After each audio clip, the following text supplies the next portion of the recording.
Hello, everyone. I know many of you listen while falling asleep. Before you drift off, leave a comment telling me where you're watching from. And don't forget to like and subscribe. Now, let's get comfortable, relax, and dive into tonight's case. September 29th, 1982. A Wednesday morning that started like any other in the Chicago suburbs. The air carried the first hints of autumn, leaves just beginning to turn golden at their edges. Children rode their bikes through quiet neighborhoods. Mothers prepared breakfast, mothers read newspapers over coffee. It was the kind of ordinary morning that exists in millions of homes across America, unremarkable in its routine, comforting in its predictability. But before that day ended, 7 people would be dead. An entire nation would be gripped by terror, and the relationship between consumers and the products they trusted would be forever changed. The story begins in Elk Grove Village, a peaceful suburb northwest of Chicago. Tree-lined streets, well-maintained homes, the kind of place where people moved to raise families, where neighbors knew each other's names, where the biggest concerns were school fundraisers and weekend barbecues. In one of these homes, 12-year-old Mary Kellerman woke up that Wednesday morning not feeling well. She had a runny nose, a slight sore throat, nothing serious. Just the kind of minor cold that every child gets as summer transitions to fall. Her parents, Dennis and Janet Kellerman, weren't worried. It was just a cold. They had the perfect solution sitting in their medicine cabinet. Mary was a bright, energetic girl. 7th grade, she loved school, loved her friends, had that boundless enthusiasm that makes 12-year-olds seem to vibrate with possibility. She played clarinet in the school band. She was responsible, mature for her age, the kind of daughter parents brag about to their friends. That morning, feeling the scratchiness in her throat, the congestion in her sinuses, she did what millions of Americans did every day. She reached for extra strength Tylenol. Her parents heard her moving around in the bathroom. The sound of the medicine cabinet opening, the rattle of a pill bottle, water running in the sink, normal sounds, safe sounds, the sounds of a responsible young girl taking care of a minor ailment. Dennis Kellerman was getting ready for work. Gina was starting her day. Everything was routine. Until it wasn't. Mary walked back to her bedroom. Seconds passed, maybe a minute. Then her parents heard a sound that would haunt them for the rest of their lives. A collapse. A heavy thud against the floor. Dennis rushed to Mary's room. What he found there defied comprehension. His daughter was on the floor, unconscious, her body rigid. Her skin was already changing color. No response. He touched her. Her body was stiff, locked in position. Panic flooded through him as he called for an ambulance, his voice breaking as he tried to explain to the dispatcher what he was seeing, what didn't make sense, what couldn't be happening. The paramedics arrived within minutes. They found Mary Kellerman in full cardiac arrest. They worked on her with desperate efficiency, doing everything their training demanded, everything medical science could offer. But even as they performed CPR, even as they rushed her to the hospital, they knew something was catastrophically wrong. This wasn't a normal medical emergency. 12-year-old girls don't just collapse like this. Not from a cold. Not from anything that should be happening on an ordinary Wednesday morning. Mary Kellerman was pronounced dead at Northwest Community Hospital at 9:30 a.m., less than an hour after she'd taken the Tylenol capsule. The doctors were baffled. A healthy 12-year-old girl, dead within minutes of waking up. No known health conditions. No warning signs. No explanation that made any medical sense. They asked the parents about drugs, about anything Mary might have ingested, about any possibility that could explain this impossible death. The Kellermans could only tell them the truth. Mary had taken one thing that morning. Extra-strength Tylenol.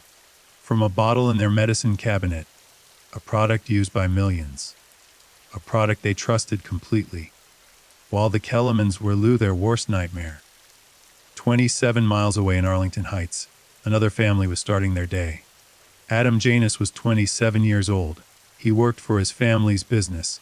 He was recently married to his wife, Teresa. He had his whole life ahead of him. That Wednesday morning he wasn't feeling well either, nothing serious. A minor chest pain, some discomfort. The kind of thing that could be stress, could be nothing, could be something you taken over. The counter painkiller for and forget about. Adam Janus went to his bathroom and took 2 extra strength Tylenol capsules. His wife found him collapsed on the floor shortly afterward, just like Mary Kellerman. The same sudden collapse, the same terrifying speed, the same impossible reality. The paramedics came. They worked on him.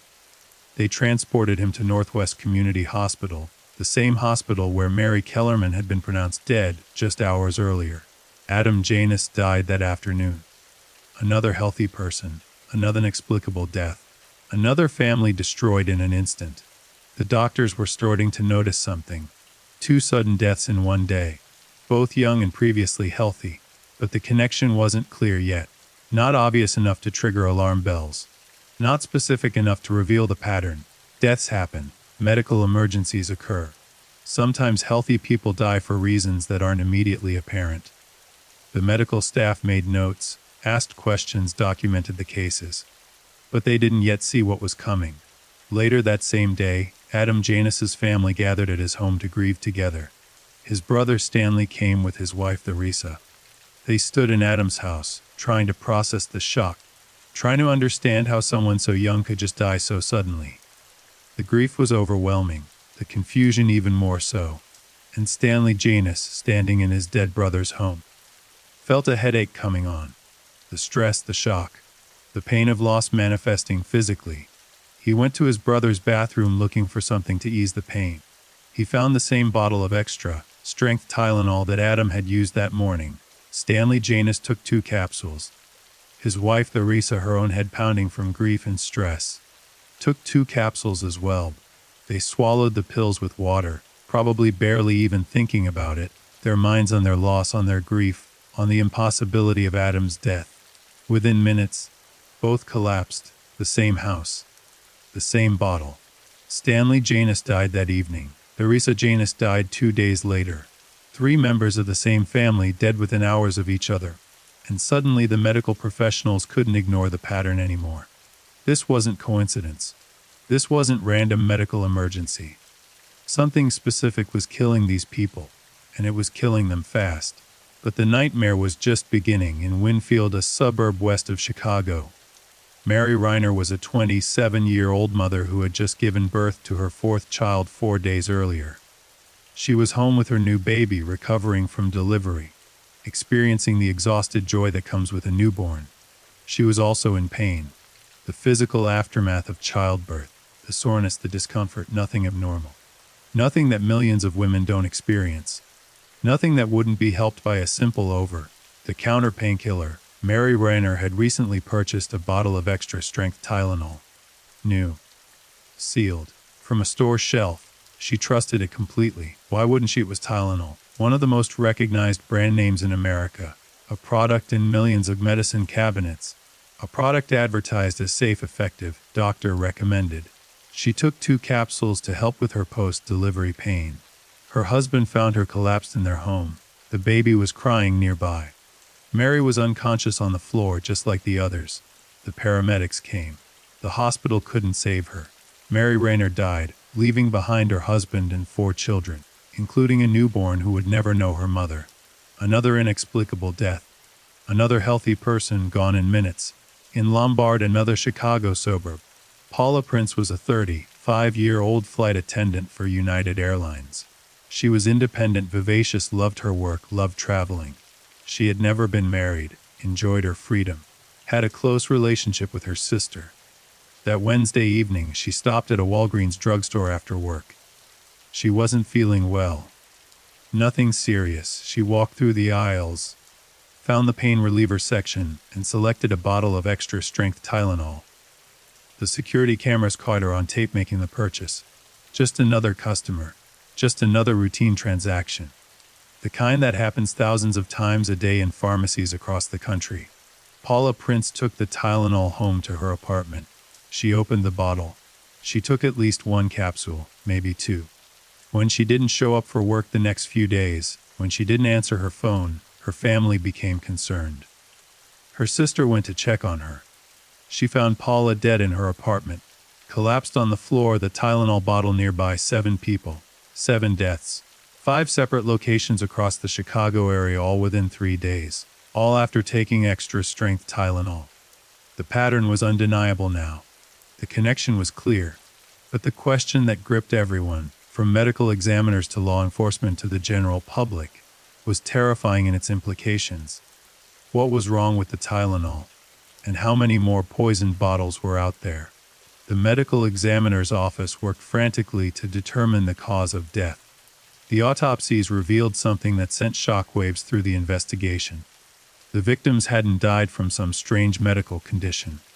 They hadn't died from natural causes. They had died from poisoning. Specifically cyanide poisoning, one of the most deadly poisons known to humanity. The amount found in their systems was staggering. Each capsule contained enough cyanide to kill several people. The victims would have tasted it immediately, that distinctive bitter almond smell and taste that cyanide produces. But by then, cyanide works fast. It prevents cells from using oxygen. Victims lose consciousness within minutes. Death follows quickly. There is no time for treatment, no time for help, no time for anything except the horrible realization that something is catastrophically wrong. The investigation moved at lightning speed once the connection was confirmed. Police and health officials raced to recover the Tylenol bottles from the victims' homes. Each bottle was tested. The results were nightmarish. The capsules looked normal from the outside. Red top, white bottom, the standard appearance of extra-strength Tylenol capsules. But inside, mixed with the white acetaminophen powder, was cyanide. Someone had opened these capsules, added the poison, and reassembled them. Someone had deliberately contaminated these bottles. Someone had turned a trusted medication into a murder weapon. Johnson & Johnson, the parent company of Neal Consumer Products, which manufactured Tylenol, was notified immediately. The company's response would later be studied in business schools as a model of corporate crisis management. But in those first hours, the focus was on one thing: getting every bottle of Tylenol off store shelves and out of people's homes as fast as humanly possible. On September 30, 1982, just one day after the first death, warnings went out across the Chicago area. Don't take Tylenol. If you have Tylenol in your home, don't use it. The local warnings quickly expanded. By October 5th, Johnson & Johnson issued a nationwide recall of all Tylenol products, 31 million bottles, more than $100 million in retail value, the largest recall in American history at that time. The media coverage was immediate and intense. Every major news outlet picked up the story. The Chicago Tylenol murders became national news, then international news. People across America went to their medicine cabinets with a new sense of dread, looking at products they'd trusted for years with sudden suspicion. Was their bottle safe? Had someone tampered with it? How could they know? The images on television were surreal. Police officers in protective gear, handling pill bottles like they were bombs, hazmat teams, emergency responders, all for a common household product that had been in millions of homes, used by millions of people, trusted implicitly. The panic was real and it was justified. If someone could poison Tylenol, what else could they poison? What other products were vulnerable? The entire concept of product safety was suddenly thrown into question. The innocent act of taking a pill for a headache had become a potential death sentence. The trust between consumers and manufacturers, built over decades, shattered in days. Law enforcement faced an unprecedented challenge. They weren't just investigating 7 murders. They were investigating what appeared act of domestic terrorism. Random victims. No connection between them. No clear motive. Someone had deliberately poisoned consumer products, knowing that innocent people would die, not caring who those people were. It could have been anyone. It could have been everyone. The randomness of it was almost more terrifying than the deaths themselves. The task force assembled to investigate the murders was massive. The FBI joined immediately. The Illinois State Police, the Chicago Police, multiple suburban police departments, the Food and Drug Administration. More than 100 investigators worked the case full-time. They had to answer 2 critical questions. First, where had the tampering occurred? Had the bottles been poisoned during manufacturing, during distribution, or after they reached store shelves? Second, who would do this and why? The manufacturing angle was investigated thoroughly and ruled out quickly. The poisoned bottles came from different manufacturing lots, produced at different times, at different facilities. There was no way the contamination happened during production. The distribution network was similarly cleared. The bottles had been delivered to different stores, through different supply chains. The only common point was the final destination: retail stores in the Chicago area. This led to the terrifying conclusion. Someone had walked into stores, taken bottles of Tylenol off the shelves, taken them somewhere private, opened them, poisoned the capsules, resealed the bottles, and returned them to the shelves. They had done this at multiple stores. They had done this knowing that random people would buy these bottles, take these pills, and die. The level of premeditation was chilling. The callousness was incomprehensible. This wasn't a crime of passion. This wasn't even a crime with a specific target. This was murder for the sake of murder, or for some motive so twisted that it defied normal human understanding. The investigation into the victims revealed nothing that connected them. Mary Kellerman was 12 years old. Adam Janus was 27. Stanley Janus was 25. Theresa Janus was 19. Mary Rayner was 27. Paula Prince was 35. Different ages, different parts of the Chicago area. Some were parents, some were single, some were married. They worked different jobs, lived different lives, had different routines. The only thing they had in common was that they all happened to purchase or use extra strength Tylenol during those fatal 3 days in September 1982. The randomness of the victim selection suggested that the killer didn't care who died. This wasn't personal. This was something else, a statement, an act of terrorism, a deranged individual with no clear motive. The psychological profile investigators tried to build was incomplete because the behavior was so unusual. Product tampering on this scale, with this level of lethality, was unprecedented in American history. The investigation generated thousands of leads. People called in tips. Suspects were questioned. Every angle was pursued. The FBI's behavioral science unit got involved, trying to understand what kind of person would commit such a crime. The profile they developed suggested someone who wanted attention, who wanted to feel powerful, who wanted to cause chaos. Someone who was likely male, likely familiar with the Chicago area. Likely someone who had purchased Tylenol themselves and knew how the packaging worked. But profiles are tools, not needed evidence. They needed witnesses. They needed something concrete. One of the most promising early leads came from eyewitness accounts. Several people reported seeing a suspicious individual in stores around the time the poisoned bottles would have been placed on shelves. A man acting strangely near the Tylenol displays. Someone who seemed to be loitering without purpose. Someone who was there and then gone. But the descriptions were vague. Different witnesses gave different details. Security camera footage from that era was poor quality when it existed at all. The leads went nowhere, the reward money grew. Johnson & Johnson offered $100,000. Other organizations and individuals added to the pot. Eventually, the total reward exceeded $100,000, a massive sum in 1982. The company also took out advertisements in major newspapers, offering to replace any Tylenol products people had in their homes with a safer formulation. They were trying to rebuild trust, trying to show they cared about public safety, trying to salvage their brand from a crisis that threatened to destroy it completely. Public fear reached levels rarely seen in peacetime America. Parents threw away not just Tylenol, but all over-the-counter medications.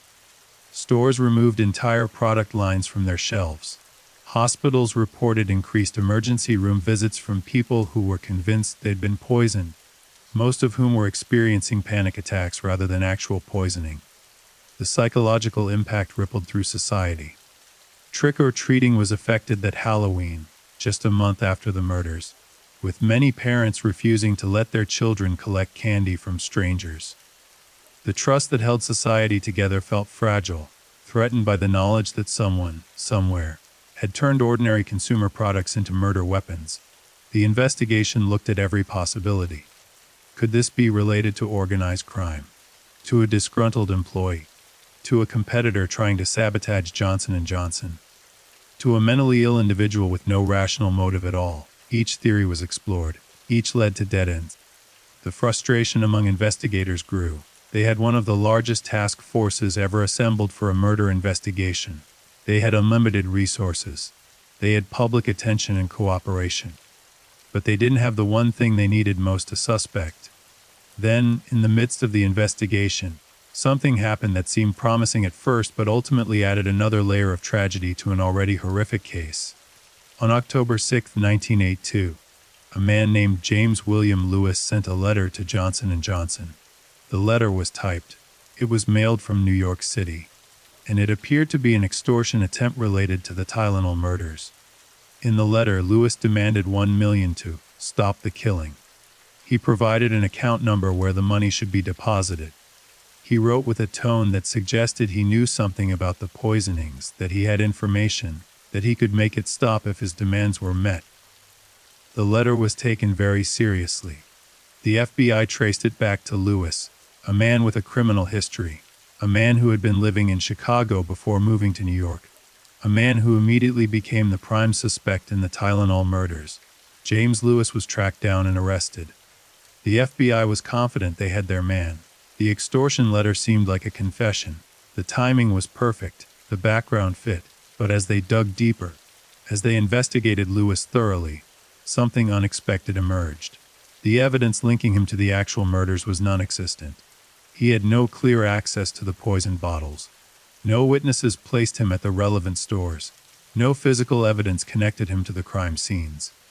What they had was an extortion letter, written by a man who appeared to be trying to profit from murders he didn't commit. Lewis was charged with extortion, not murder.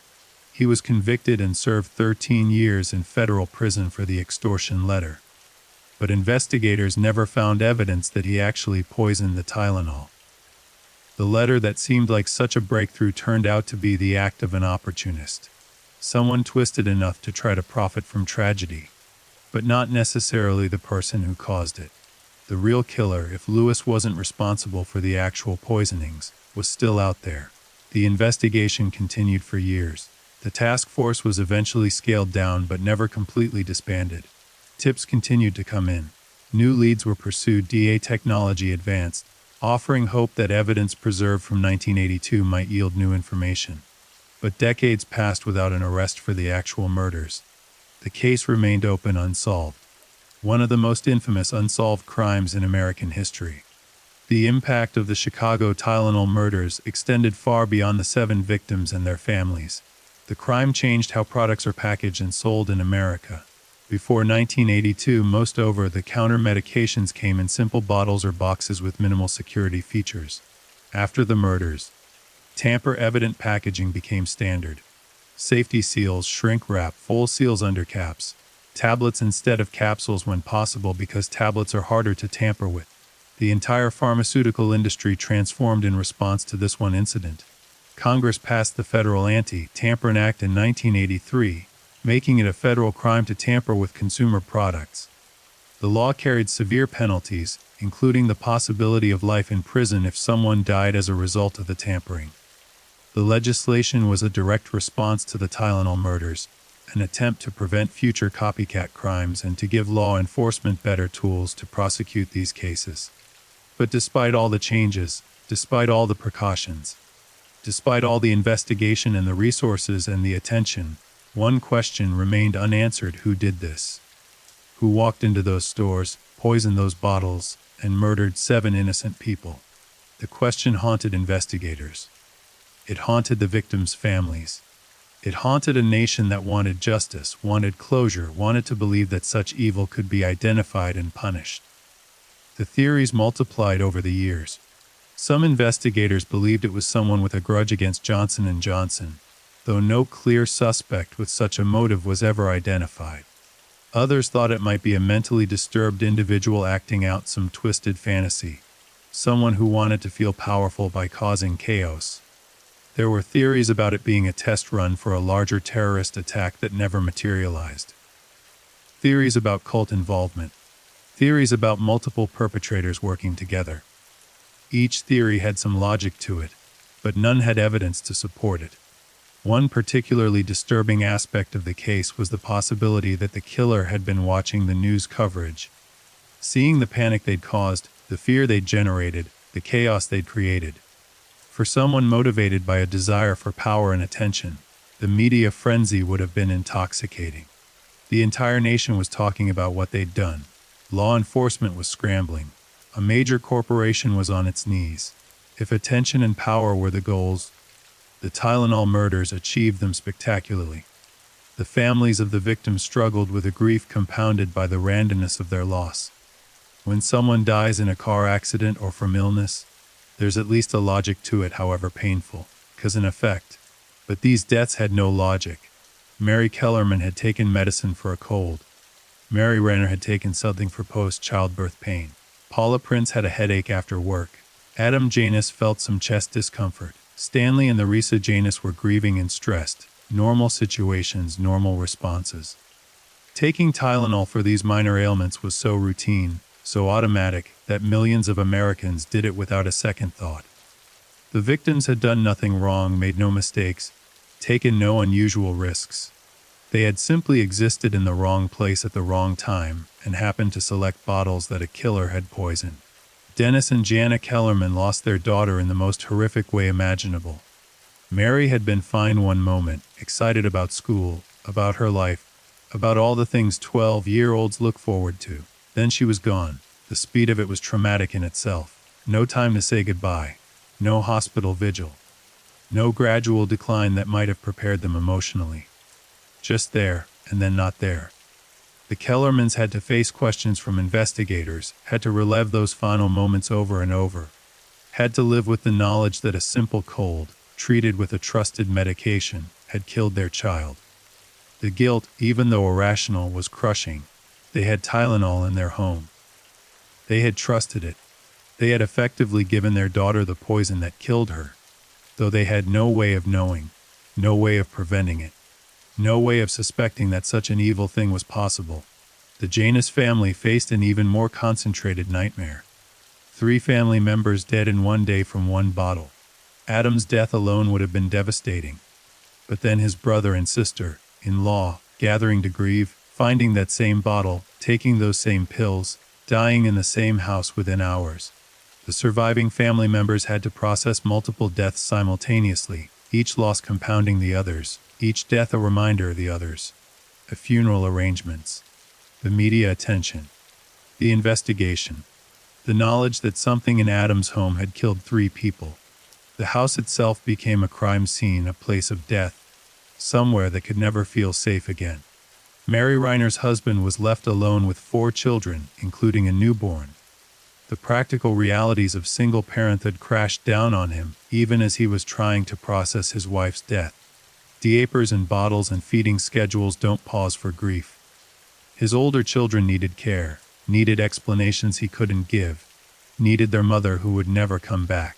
Mary had been recovering from childbirth, doing what any new mother does, managing pain with over-the-counter medication. She should have had decades ahead of her. She should have watched her children grow up. Instead, she died on her bathroom floor while her baby cried in another room. Paula Prince's independence, which had been such a defining part of her personality, made her death even more isolating for her family. She lived alone. She died alone. She wasn't found for days because she didn't have a spouse or children to notice her absence immediately. Her sister, who eventually discovered her body, had to live with that image forever. The vibrant, traveling, energetic woman Paula had been reduced to a corpse in an apartment, dead from a headache remedy purchased at a local Walgreens. The security footage of Paula buying that bottle became evidence in the investigation, but for her family, it was something more terrible, a document of the last routine act of her life. Captured on grainy video, ordinary and mundane, and leading directly to her death. The psychological impact on the broader public was significant and lasting. The Tylenol murders created a new kind of fear, a fear of randomness, a fear of the familiar turned deadly. People began examining products in stores before purchasing them, looking for signs of tampering, checking seals, inspecting packaging with a paranoia that would have seemed absurd just weeks earlier, but now seemed like basic survival instinct. The act of shopping, of selecting products from shelves, of trusting that those products were safe, had been fundamentally altered. Every bottle, every box, every package was now potentially suspect. Parents particularly felt the weight of this new reality. They were responsible for keeping their children safe. But how could they protect against a threat like this? an invisible killer, hiding in plain sight in products designed to help rather than harm. Medicine cabinets across America were purged. Not just Tylenol, but everything. If one product could be weaponized, any product could be. The logic was sound even if the fear was disproportionate to the actual risk. Better safe than sorry took on a new meaning when sorry meant dead. The economic impact rippled outward from Johnson & Johnson to the entire pharmaceutical industry. Tylenol had been the leading over-the-counter pain reliever in America, with about 37% of the market. After the murders, that share plummeted. Competitors gained market share, but they also faced the same fear and suspicion. Every company that sold consumer products had to confront the reality that their products could be targeted, that they could be the next victim of a product tampering incident, that their brand could be destroyed overnight by the actions of a single deranged individual. Johnson & Johnson's response to the crisis became a case study in corporate responsibility, but it came at enormous cost. The recall alone was financially devastating. The destruction of 31 million bottles of Tylenol, the halt in production, the redesign of packaging, the advertising campaigns to rebuild trust. The company spent over $100 million addressing the crisis, and that doesn't include incalculable damage to the brand's reputation. In the immediate aftermath, many industry experts predicted that Tylenol would never recover, that the association with death would be too strong, that consumers would never trust the brand again. But Johnson & Johnson made decisions that, while expensive, prioritized public safety over profit. They didn't make excuses. They didn't blame victims. They didn't minimize the danger. They recalled everything nationwide, even though only bottles in the Chicago area were known to be contaminated. They cooperated fully with investigators. They developed new packaging with multiple tamper-evident features. They switched from capsules to caplets, solid tablets that were much harder to contaminate. They offered to replace anyone's Tylenol products for free, and perhaps most importantly, they communicated transparently with the public, acknowledging the danger, explaining their response, taking responsibility even though the tampering hadn't occurred in their facilities. The effort to rebuild the brand took years. Slowly, methodically, Johnson & Johnson worked to restore trust. The caplet formulation helped. The passage of time helped. By 1983, less than a year after the murders, Tylenol had regained most of its market share. It seemed almost miraculous, a testament to both the company's crisis management and to the public's need for the product. But the victory, if it could be called that, was shadowed by the fact that 7 people were still dead and no one had been punished for their murders. The investigation continued to pursue leads throughout the 1980s. Every tip was followed up. Every suspect was investigated. The FBI maintained the case as a high priority. But as years passed without a breakthrough, the public attention inevitably faded. The media moved on to other stories. The panic subsided. New product safety measures became normalized, just part of the background of daily life. The Tylenol murders became history, a reference point, a cautionary tale. But no longer an active crisis demanding daily attention. For the investigators who worked the case, the lack of resolution was professionally and personally frustrating. They had worked hundreds of hours. They had pursued every angle. They had the resources, the expertise, the determination. But they didn't have the evidence or the break they needed. Some investigators remained convinced that James Lewis was responsible for more than just the extortion letter, that he was the killer and they simply couldn't prove it. Others believed Lewis was exactly what he appeared to be, an opportunist, who saw a chance to make money from tragedy and took it, despicable but not a murderer. Still others thought the real killer was someone who had never even appeared on their radar, someone who had committed the perfect crime and simply walked away. James Lewis himself maintained his innocence regarding the actual murders. Yes, he admitted to writing the extortion letter. He served his time for that crime.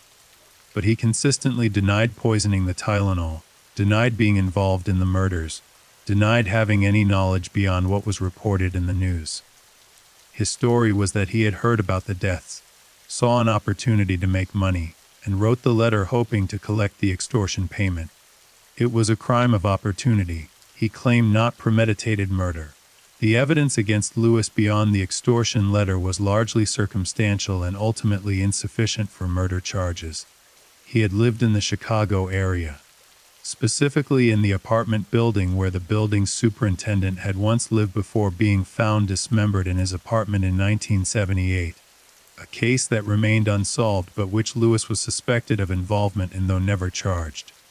Lewis had left Chicago and moved to New York shortly before the Tylenol murders. His wife worked at a company that did business with Johnson & Johnson. These connections seemed suggestive, but they proved nothing.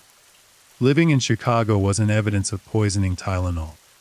Having a tangential connection to Johnson & Johnson wasn't evidence. The timeline of his move to New York was interesting but not conclusive. What investigators really needed was physical evidence. Witnesses who could place Lewis in the stores where the poisoned bottles were purchased. Fingerprints on the bottles or capsules. Some trace evidence connecting him to the crime. But the bottles had been handled by too many people: store employees, customers who picked them up and put them back, the victims themselves, the investigators who collected them. Any fingerprints were contaminated or smudged beyond usefulness. The capsules themselves, analyzed extensively, revealed nothing about who had tampered with them beyond the basic fact that someone had opened them, added cyanide, and resealed them. The cyanide itself was analyzed to determine if it could be traced. Cyanide has legitimate industrial uses, so it's not impossible to acquire, especially for someone with the right connections or knowledge. But the specific source of the cyanide used in the Tylenol murders was never determined. It could have come from any number of places: industrial facilities, laboratories, chemical suppliers. The quantity needed to poison 7 bottles wasn't large, perhaps just a few ounces of powder. Someone with basic chemistry knowledge could have obtained it without raising suspicion, especially in 1982 when tracking of such substances was less rigorous than it would become in later years. The method of tampering revealed some things about the perpetrator. They had to have known how capsules were constructed. The extra-strength Tylenol capsules were 2-piece gelatin capsules designed to be pulled apart. Inside was acetaminophen powder. The tampering involved pulling the capsules apart, mixing cyanide with the acetaminophen, or replacing the acetaminophen entirely with cyanide, then reassembling the capsules. This required some manual dexterity but wasn't particularly difficult. Anyone could do it in private with minimal tools: a table, a steady hand, some time and privacy. The resealing of the bottles was where the killer showed either luck or planning. In 1982, Tylenol bottles had simple caps with no safety seals. Some bottles had shrink wrap around the cap and body, but not all of them.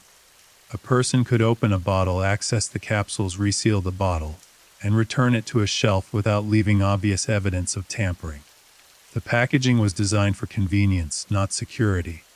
It had never needed to be secure before, because the idea of someone deliberately poisoning products on store shelves was almost unthinkable.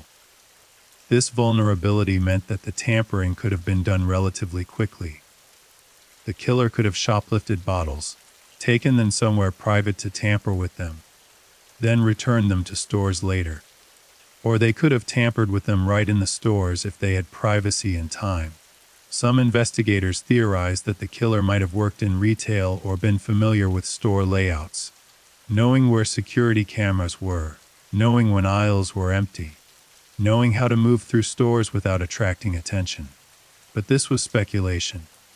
The only certainty was that someone had managed to poison multiple bottles and return them to store shelves without being caught in the act. The selection of Tylenol as the target product was itself a question. Was it random? Or was there significance to choosing the leading pain reliever brand?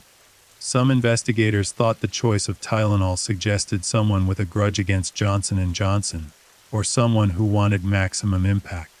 Tylenol's market dominance meant that poisoning Tylenol would affect more people, create more fear, generate more attention than poisoning a lesser-known brand.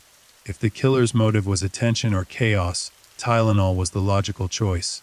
The geographic distribution of the poisoned bottles was analyzed extensively. All were found in the Chicago area, but at different stores in different suburbs: Elk Grove Village, Arlington Heights, Winfield Lombard. The stores included Jewel Walgreens and Frank's Finer Foods locations. The spread suggested someone who was mobile, who had a car, who could travel around the area. The pattern didn't point to any one specific neighborhood or location. It was dispersed enough to make geographic profiling difficult, but concentrated enough to be clearly the work of one person or group operating in the Chicago metropolitan area. Investigators interviewed hundreds of store employees. Had anyone noticed someone suspicious near the Tylenol displays? Anyone shoplifting bottles and then returning later? Anyone acting strangely? The answers were frustratingly vague. Retail workers see hundreds of customers daily. Someone standing near the Tylenol wouldn't register as suspicious unless they were doing something obviously wrong. And if the killer had been smart, they wouldn't have done anything obvious. They would have looked like any other customer, picked up bottles casually, maybe even put them in a shopping basket with other items to avoid suspicion, then either shoplifted them or purchased them legitimately before tampering with them elsewhere and returning them later. The timeline of when the bottles were placed on shelves was never precisely determined. The victims had purchased or used the poisoned bottles over the course of just a few days, suggesting the tampering had happened shortly before. But shortly before could mean hours or days. The killer could have poisoned the bottles and returned them to shelves on September 28th, the day before the first death, or they could have done it earlier and the bottles simply sat on shelves for a while before being purchased. Without witnesses to the actual tampering, the timeline remained uncertain. One chilling aspect of the case was the realization of how easily the death toll could have been much higher. 7 people died from poison capsules in a handful of bottles. But there were 31 million bottles of Tylenol recalled. If the killer had poisoned more bottles, if they had distributed them more widely, if the pattern hadn't been recognized so quickly, the deaths could have numbered in the dozens or even hundreds. The fact that the crisis was contained to 7 deaths, while still a tragedy, represented a near miss of catastrophic proportions. The recall, as expensive and disruptive as it was, may have prevented a much larger massacre. This raised another question about the killer's intent. Had they wanted to kill as many people as possible? If so, they could have poisoned more bottles, distributed them more widely, perhaps even targeted multiple cities. The concentration in the Chicago area and the relatively small number of poisoned bottles suggested either limited access to cyanide, limited time or opportunity, or perhaps a motive that didn't require mass casualties. Maybe 7 deaths were enough to achieve whatever the killer wanted to achieve. Maybe the plan was never to kill hundreds but to create fear, to prove a point, to demonstrate vulnerability. The copycat incidents that followed the Tylenol murders were deeply concerning to law enforcement and public health officials. Within weeks of the Chicago deaths, reports came in from around the country of other suspected product tampering cases. Some were hoaxes. Some were people trying to get attention or file fraudulent lawsuits. But some were real. Someone put cyanide in Excedrin capsules dated in 1986, killing 2 people. There were incidents involving eye drops, nasal spray, other over-the-counter medications. The Tylenol murders had created a template for a new kind of crime, and disturbed individuals across the country took note. Each copycat incident required investigation, required resources, required public warnings. The phenomenon illustrated one of the most disturbing aspects of the original crime. It had introduced a new form of terrorism into the public consciousness. Before 1982, product tampering was virtually unknown.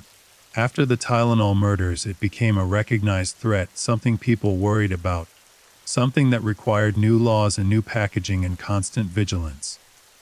The original killer, whoever they were, had fundamentally changed the relationship between consumers and products. That change persisted long after the immediate crisis passed. The families of the victims became advocates for product safety legislation and for continued investigation of the murders. They couldn't bring their loved ones back, but they could try to prevent future tragedies. They lobbied for the Federal Anti-Tampering Act. They pushed for stronger packaging requirements. They kept the case in the public eye when they could, hoping that media attention might shake loose a new lead, might prompt someone with information to come forward. Their grief was public and permanent. a reminder that behind the statistics and the corporate crisis management and the law enforcement response were real people who had lost mothers and daughters and sons and wives and husbands for no reason other than being in the wrong place at the wrong time. The advancement of forensic technology offered periodic hope that the case might be solved through new methods. DNA analysis became available in the late 1980s and improved dramatically through the 1990s and 2000s. Could DNA on the capsules or bottles lead to the killer? The problem was contamination.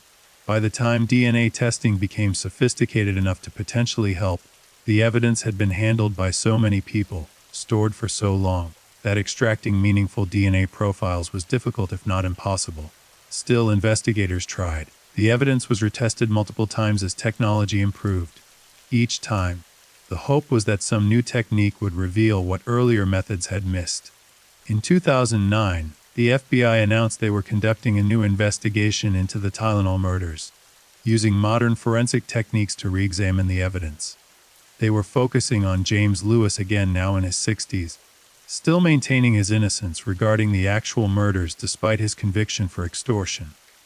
The investigation involved searching his home in Cambridge, Massachusetts, seizing computers and documents, looking for any evidence that might connect him to the 1982 poisonings. The search made headlines, reignited public interest in the case, gave the victims' families renewed hope for justice. But once again, the investigation failed to produce charges. Whatever evidence the FBI found, it wasn't sufficient to prosecute Lewis for murder. The statute of limitations for most crimes expires after a certain number of years, but murder has no statute of limitations. Whoever poisoned the Tylenol could still be charged and prosecuted today. Right now, if the evidence emerged, this fact kept the case technically active, kept a small team of investigators assigned to it, kept the possibility of justice alive even as decades passed. The killer, if still alive, could never truly be safe.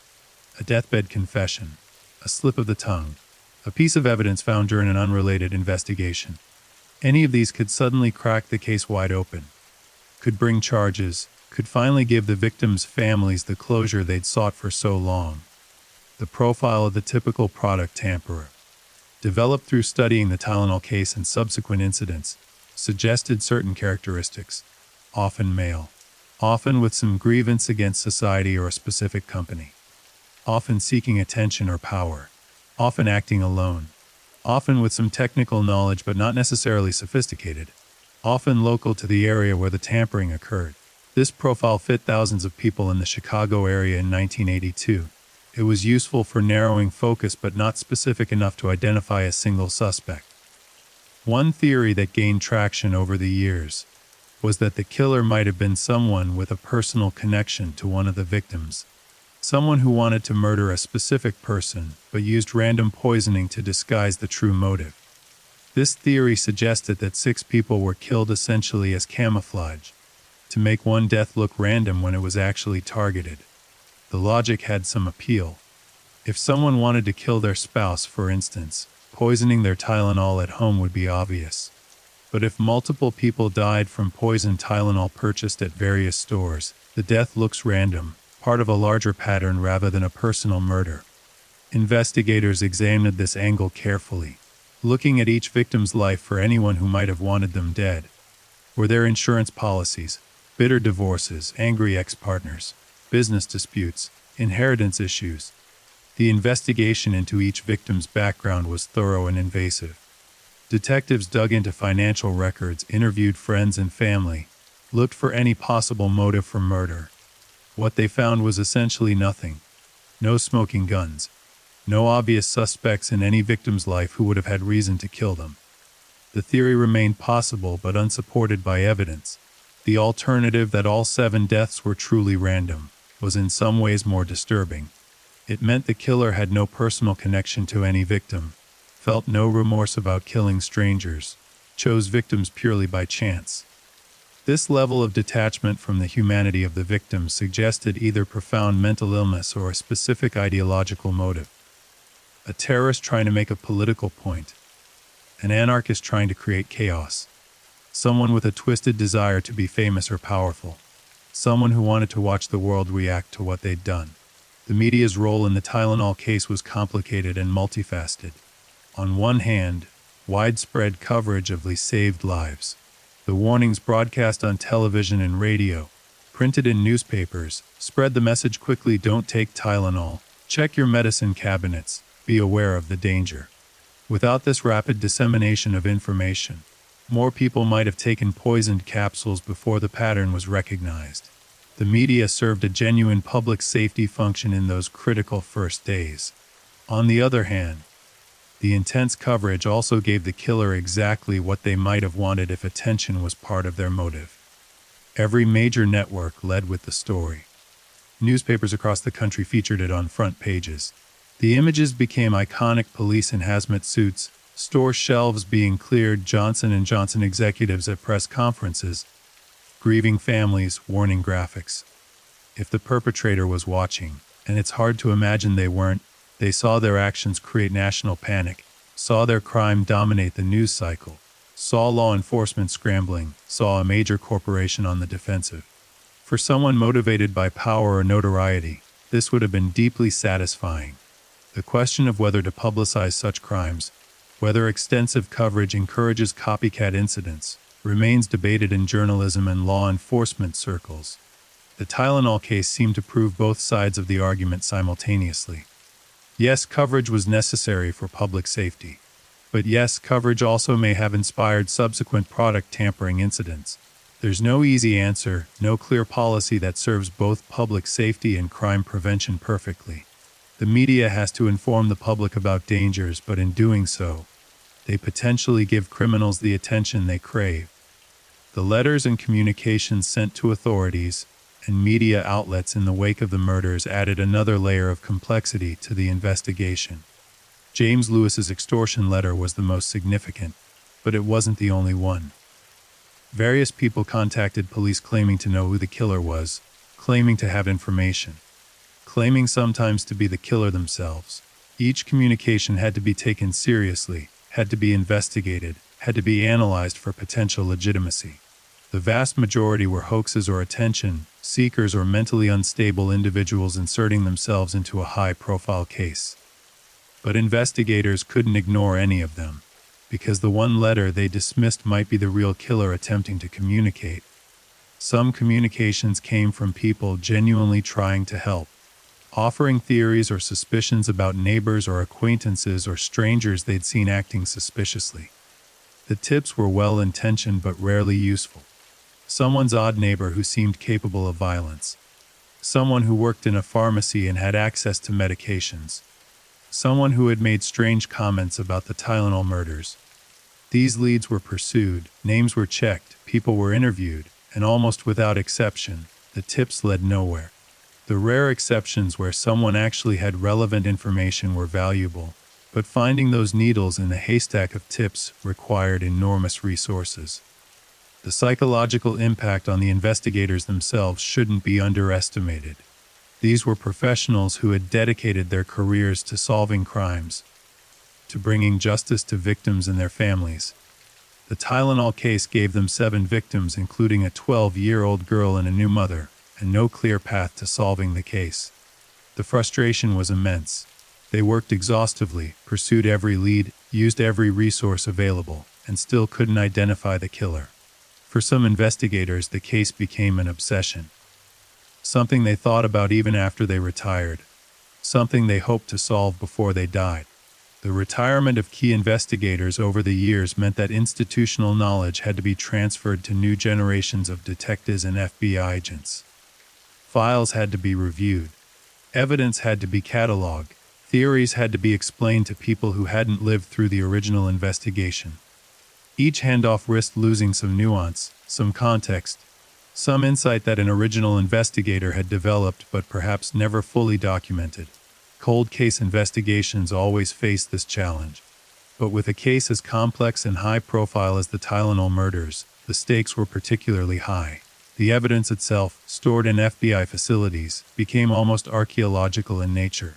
Bottles from 1982, capsules carefully preserved, paperwork and photographs and interview transcripts, all maintained in the hope that someday, some new technology or some new piece of information would make them relevant again. The chain of custody had to be maintained impeccably because if the case ever did go to trial, decades after the fact, any break in the chain could be used by defense attorneys to question the evidence's integrity. The public's memory of the Tylenol murders faded in some ways but persisted in others. Younger generations who weren't alive in 1982 might not know the details, might not know the victims' names, might not understand the full scope of the panic, but they lived with the consequences.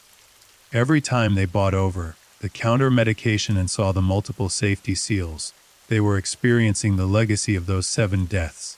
The tamper-evident packaging them universal after 1982 was a direct result of the murders, a permanent reminder built into consumer products, even if most people using those products didn't consciously connect the seals to the historical event that necessitated them. The crime also influenced popular culture. References to the Tylenol murders appeared in television shows, movies, books, sometimes as direct references, sometimes as inspiration for fictional plots. The idea of the contaminated consumer product became a trope in thriller and mystery genres. Copycat. Product tampering appeared as a plot device in countless stories. The real tragedy was transformed into entertainment, which is perhaps inevitable with any historical crime, but still somewhat unsettling when the actual case remained unsolved and the families of victims were still seeking justice. Legal scholars and ethicists examined the Tylenol case from various angles. The question of corporate responsibility. To what extent was Johnson & Johnson liable for deaths caused by criminal tampering that occurred after their products left their control? The company was never found legally liable, and most legal experts agreed that holding manufacturers responsible for criminal acts by third parties would be unjust and impractical. But the case raised important questions about what duty of care companies owe to consumers, what precautions are reasonable, what level of security should be built into products. The regulatory response went beyond just tamper-evident packaging. The FDA increased its oversight of drug manufacturing and distribution. Requirements for reporting suspected tampering became more stringent. Systems were developed to track product lot numbers more carefully, so that if contamination was discovered, the scope could be determined quickly. The entire infrastructure of pharmaceutical safety was strengthened in response to the vulnerabilities exposed by the Tylenol murders. Insurance companies also responded to the crisis. Product liability insurance became more expensive and more complex. Companies had to demonstrate that they had adequate security measures in place. The cost of doing business increased across multiple industries as the ripple effects of the Tylenol case spread through the economy. These were rational responses to a demonstrated risk, but they represented real costs, ultimately passed on to consumers in the form of higher prices. The question of whether the Tylenol murders could happen again, even with all the new safety measures. The tamper-evident packaging certainly makes it harder. Shrink wrap must be removed. Foil seals must be broken. The evidence of tampering is more visible. But harder doesn't mean possible. A determined individual with enough time and resources could still find ways to contaminate products.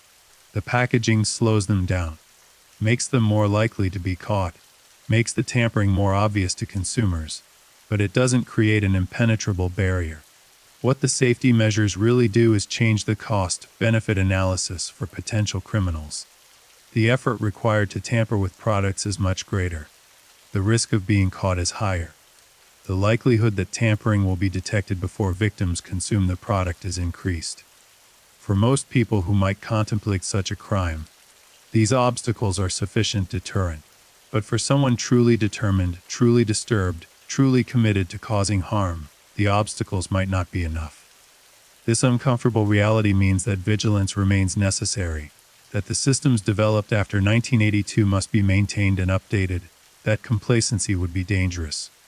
The international impact of the Tylenol murders extended the changes beyond American borders. Other countries examined their own product safety regulations and found them wanting. The European Union, Japan, Australia, and other developed nations implemented similar tamper-evident packaging requirements. The pharmaceutical industry globally adopted new standards. A crime that occurred in the Chicago suburbs ultimately changed consumer product safety worldwide. an example of how a single incident can have far-reaching consequences when it exposes a systemic vulnerability. The economic impact on Johnson & Johnson, while severe in the short term, ultimately became a case study in successful crisis management. The company's market value dropped dramatically in the aftermath of the murders. Stock prices fell. Analysts predicted the brand might never recover.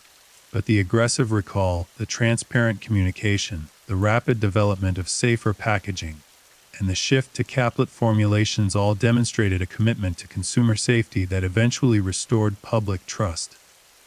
Within a year, Tylenol had regained much of its market share. Within a few years, the incident was seen as an example of how companies should respond to crises rather than as a permanent stain on the brand. This recovery, however, came at enormous financial cost and required years of effort. Smaller companies might not have survived such a crisis. Johnson & Johnson had the resources, the expertise, and the market position to weather the storm. The Tylenol murders thus also illustrated the importance of corporate resilience and crisis preparedness. Companies that hadn't thought about how to respond to product tampering suddenly needed crisis management plans. The concept of having such plans, having teams ready to respond to emergencies, having protocols in place for recalls and public communication, became standard practice across industries. The victims' families performed advocacy and memorialization over the years. Some became involved with product safety organizations. Some worked with victim advocacy groups. Some simply tried to move forward with their lives while carrying their grief privately. There's no right way to cope with losing a loved one to random violence. Each family, each individual, found their own path through the trauma. But all of them shared the frustration of knowing that the person responsible had never been held accountable, that justice had never been served, that their loved ones' deaths remained unavenged. The 12th year anniversary, 25th anniversary, the 40th anniversary, each brought renewed media attention to the case. Journalists would interview the families, recap the events, discuss whether the case might ever be solved. These anniversaries kept public attention alive, but also reopened wounds for the families. The price of keeping the case in the public eye was reliving the trauma periodically, answering the same questions, telling the same stories, explaining again and again what it felt like to lose someone to poison Tylenol. Dennis and Jana Kellerman, Mary's parents, faced particularly intense scrutiny and sympathy. The death of a child is considered one of the most traumatic losses a person can experience. The death of a child to random violence, to something completely unpreventable and unforeseeable, adds another layer of trauma. Mary had been 12. She had her whole life ahead of her. She died because she had a cold and took medicine for it, because someone evil had poisoned that medicine, because random chance put that particular bottle in her home. The Kellermans had to live with that knowledge every day.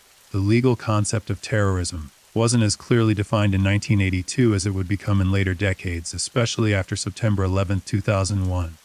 But looking back at the Tylenol murders through a modern lens, the crime fits many definitions of terrorism. It was violence against random civilians to create fear and achieve some goal.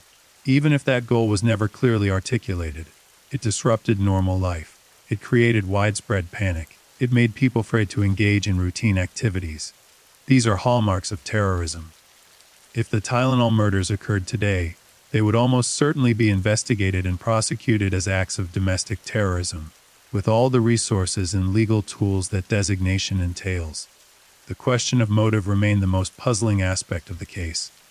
Why did someone do this? The extortion letter from James Lewis suggested money as a motive, but if Lewis wasn't the actual killer, then that motive didn't apply to whoever poisoned the Tylenol. What did they want? If it was attention, they got it, but they never claimed credit in any verified way. If it was to damage Johnson & Johnson, the company recovered. If it was to kill specific individuals, the randomness of the victims argues against that. If it was some kind of political or ideological statement, no statement was ever made clear. Some criminal profilers suggested that the lack of a clear motive might indicate severe mental illness. A person in the grip of psychosis or delusional thinking might commit such an act without a rational motive that others could understand. Perhaps voices commanded them to poison the Tylenol. Perhaps they believed they were serving some higher purpose. Perhaps the act made sense within a delusional framework that would seem incomprehensible to anyone outside that framework. This theory had the advantage of explaining the seemingly inexplicable, but it had the disadvantage of being fundamentally unfalsifiable. How could investigators find someone whose motive existed only in their own disturbed mind? The role of luck in the investigation, or rather the lack of it, was significant. Cases are often solved through lucky breaks. A witness who happened to see something. A suspect who makes a mistake. A piece of evidence that survives when it might have been destroyed. The Tylenol investigation had no such breaks. Every potential lead fizzled. Every promising suspect was eliminated. Every piece of evidence was contaminated or inconclusive. The luck that investigators needed never materialized, and without it, even the most dedicated and skilled investigative work couldn't produce an arrest. The advancement of surveillance technology in the decades since 1982 meant that a similar crime today would likely be easier to solve. Modern stores have extensive camera coverage. Digital transactions leave trails. Cell phone location data can place people at specific locations. License plate readers capture vehicle movements. The web of electronic surveillance that covers modern American life would make it much harder for someone to tamper with products on store shelves without being detected. This technological advantage didn't exist in 1982. Stores had limited or no security cameras. Transactions were often cash with no tracking. People's movements weren't digitally documented. The killer operated in an era when it was still possible to move through public spaces with relative anonymity. This technological gap between 1982 and the present day created a challenge for modern investigators trying to solve the case. They were looking backward at a crime committed in a different technological era, trying to apply modern techniques to historical evidence. Some things were possible DNA testing of preserved evidence, for instance, but other things were simply lost to time: surveillance footage that was never recorded, transaction records that were never digitized, witness memories that faded over 40 years. The comparison between the Tylenol murders and other unsolved high-profile cases revealed some patterns. Many of the most famous unsolved cases share certain characteristics. They involve random victims or victims without obvious connections to suspects. They occurred before modern surveillance and forensic technology became widespread. They generated massive media attention that both helped and hindered the investigation, and they involved perpetrators who were either very lucky or very careful or both. The Tylenol case fit this pattern perfectly. The cold case units that periodically reviewed the Tylenol evidence approached it with fresh eyes, trying to see patterns or possibilities that earlier investigators might have missed. Sometimes a new investigator would notice something, develop a theory, pursue it enthusiastically, only to discover that the same theory had been investigated thoroughly decades earlier and led nowhere. Other times, new investigators would bring genuinely new perspectives, would question assumptions, would suggest angles that hadn't been fully explored. But these fresh approaches, while valuable, still hadn't produced the breakthrough everyone hoped for. The role of coincidence versus evidence in the case against James Lewis remained debated among investigators. Lewis had connections to Chicago. He had a criminal history. He wrote the extortion letter. He had allegedly been involved in other violent crimes, though never convicted. These facts created a strong circumstantial case. But circumstantial evidence isn't proof. Lewis's defenders pointed out that writing an extortion letter, however despicable, didn't make him a murderer. His connection to Chicago wasn't unique. Millions of people lived in the area. His criminal history didn't include product tampering. The case against him was built on suspicion and coincidence, not on hard evidence linking him to the actual poisoning. The burden of proof in criminal cases is, beyond a reasonable doubt, a high standard designed to protect the innocent from wrongful conviction. This standard is essential to a just legal system, but it also means that sometimes guilty people go free because the evidence against them, while suggestive, isn't conclusive. Lewis might be guilty of the murders and simply benefiting from the lack of physical evidence. Or he might be exactly what he claimed, an opportunistic criminal who saw a chance to extort money from a tragedy and took it. but who had no involvement in creating that tragedy. The families of the victims had mixed feelings about James Lewis. Some believed firmly that he was the killer, that his extortion letter was essentially a confession, that the lack of a murder conviction was a failure of the justice system rather than evidence of his innocence. Others were less certain, wondering if the focus on Lewis had caused investigators to miss the real killer, if the true perpetrator had escaped justice while everyone's attention was on a man who might be guilty only of extortion. There was no consensus among the families, just as there was no consensus among investigators. The what-ifs of the case were endless and haunting. What if someone had noticed the tampering before the bottles were purchased? What if store employees had been more vigilant? What if one of the victims had noticed something wrong with the capsules before swallowing them? What if the pattern had been recognized after just one death instead of 7? What if security cameras had been more common in 1982? What if the killer had been seen by a witness who didn't realize what they were seeing? What if the extortion letter had never been sent? Removing the possibility of solving the case through that angle, but also not focusing so much attention on one suspect. Every what if led to a different outcome, but none of them changed what actually happened. The broader implications of the case for public health and safety extended beyond just product packaging. The Tylenol murders demonstrated how vulnerable modern supply chains and distribution systems were to malicious interference. Products passed through many hands between manufacturer and consumer. Each transfer point was a potential vulnerability. The pharmaceutical industry tightened controls, but the basic challenge remained: how do you secure products that must be widely distributed and easily accessible to consumers? Perfect security would make products too expensive or too difficult to use. Practical security required balancing protection against usability, a balance that was recalibrated after 1982 but which remained imperfect. The environmental analysis of the crime scenes. If the stores where the poisoned bottles had been placed could be called crime scenes, revealed little of use. Unlike a traditional murder scene where evidence might be left behind, blood spatter analyzed, footprints documented, the stores were public spaces with hundreds of people passing through daily. Any trace evidence that might have been left by the perpetrator was hopelessly contaminated by the normal traffic of customers and employees. Fingerprints on shelves, on bottles, on displays were useless because so many people touched these surfaces in the normal course of shopping. The timeline reconstruction showed that the poisoned bottles had likely been placed on shelves over a span of a few days, possibly all at once, possibly in stages. The victims had purchased or obtained the bottles between September 28th and September 30th. Working backward, the tampering must have occurred before the 28th, but exactly how long before was impossible to determine. The capsules didn't degrade quickly. Cyanide is stable. The bottles could have been sitting on shelves for days, or even weeks before being purchased, though the concentration of deaths in such a short period suggested a shorter interval. This timeline created challenges for witness identification. Even if someone had seen the perpetrator placing bottles on shelves, they would have seen it days before the murders made the news, before anyone knew to pay attention to such things.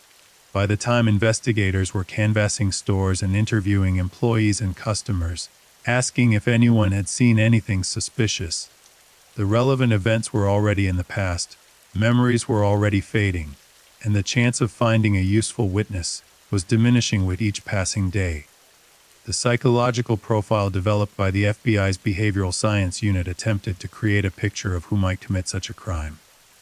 The profile suggested a male, likely white, probably between 20 and 40 years old, local to the Chicago area, with some grievance against society or authority, possibly unemployed or underemployed, likely living alone, probably without close relationships. The profile suggested someone who would follow the news coverage obsessively, who might inject themselves into the investigation by calling in tips or trying to talk to investigators, who might have a history of minor crimes or antisocial behavior. This profile described thousands of people in the Chicago area. It was useful for understanding the type of person investigators were looking for, but not specific enough to identify anyone in particular. Profiles work best when combined with other evidence, when they help narrow a pool of suspects or provide insight into behavior patterns.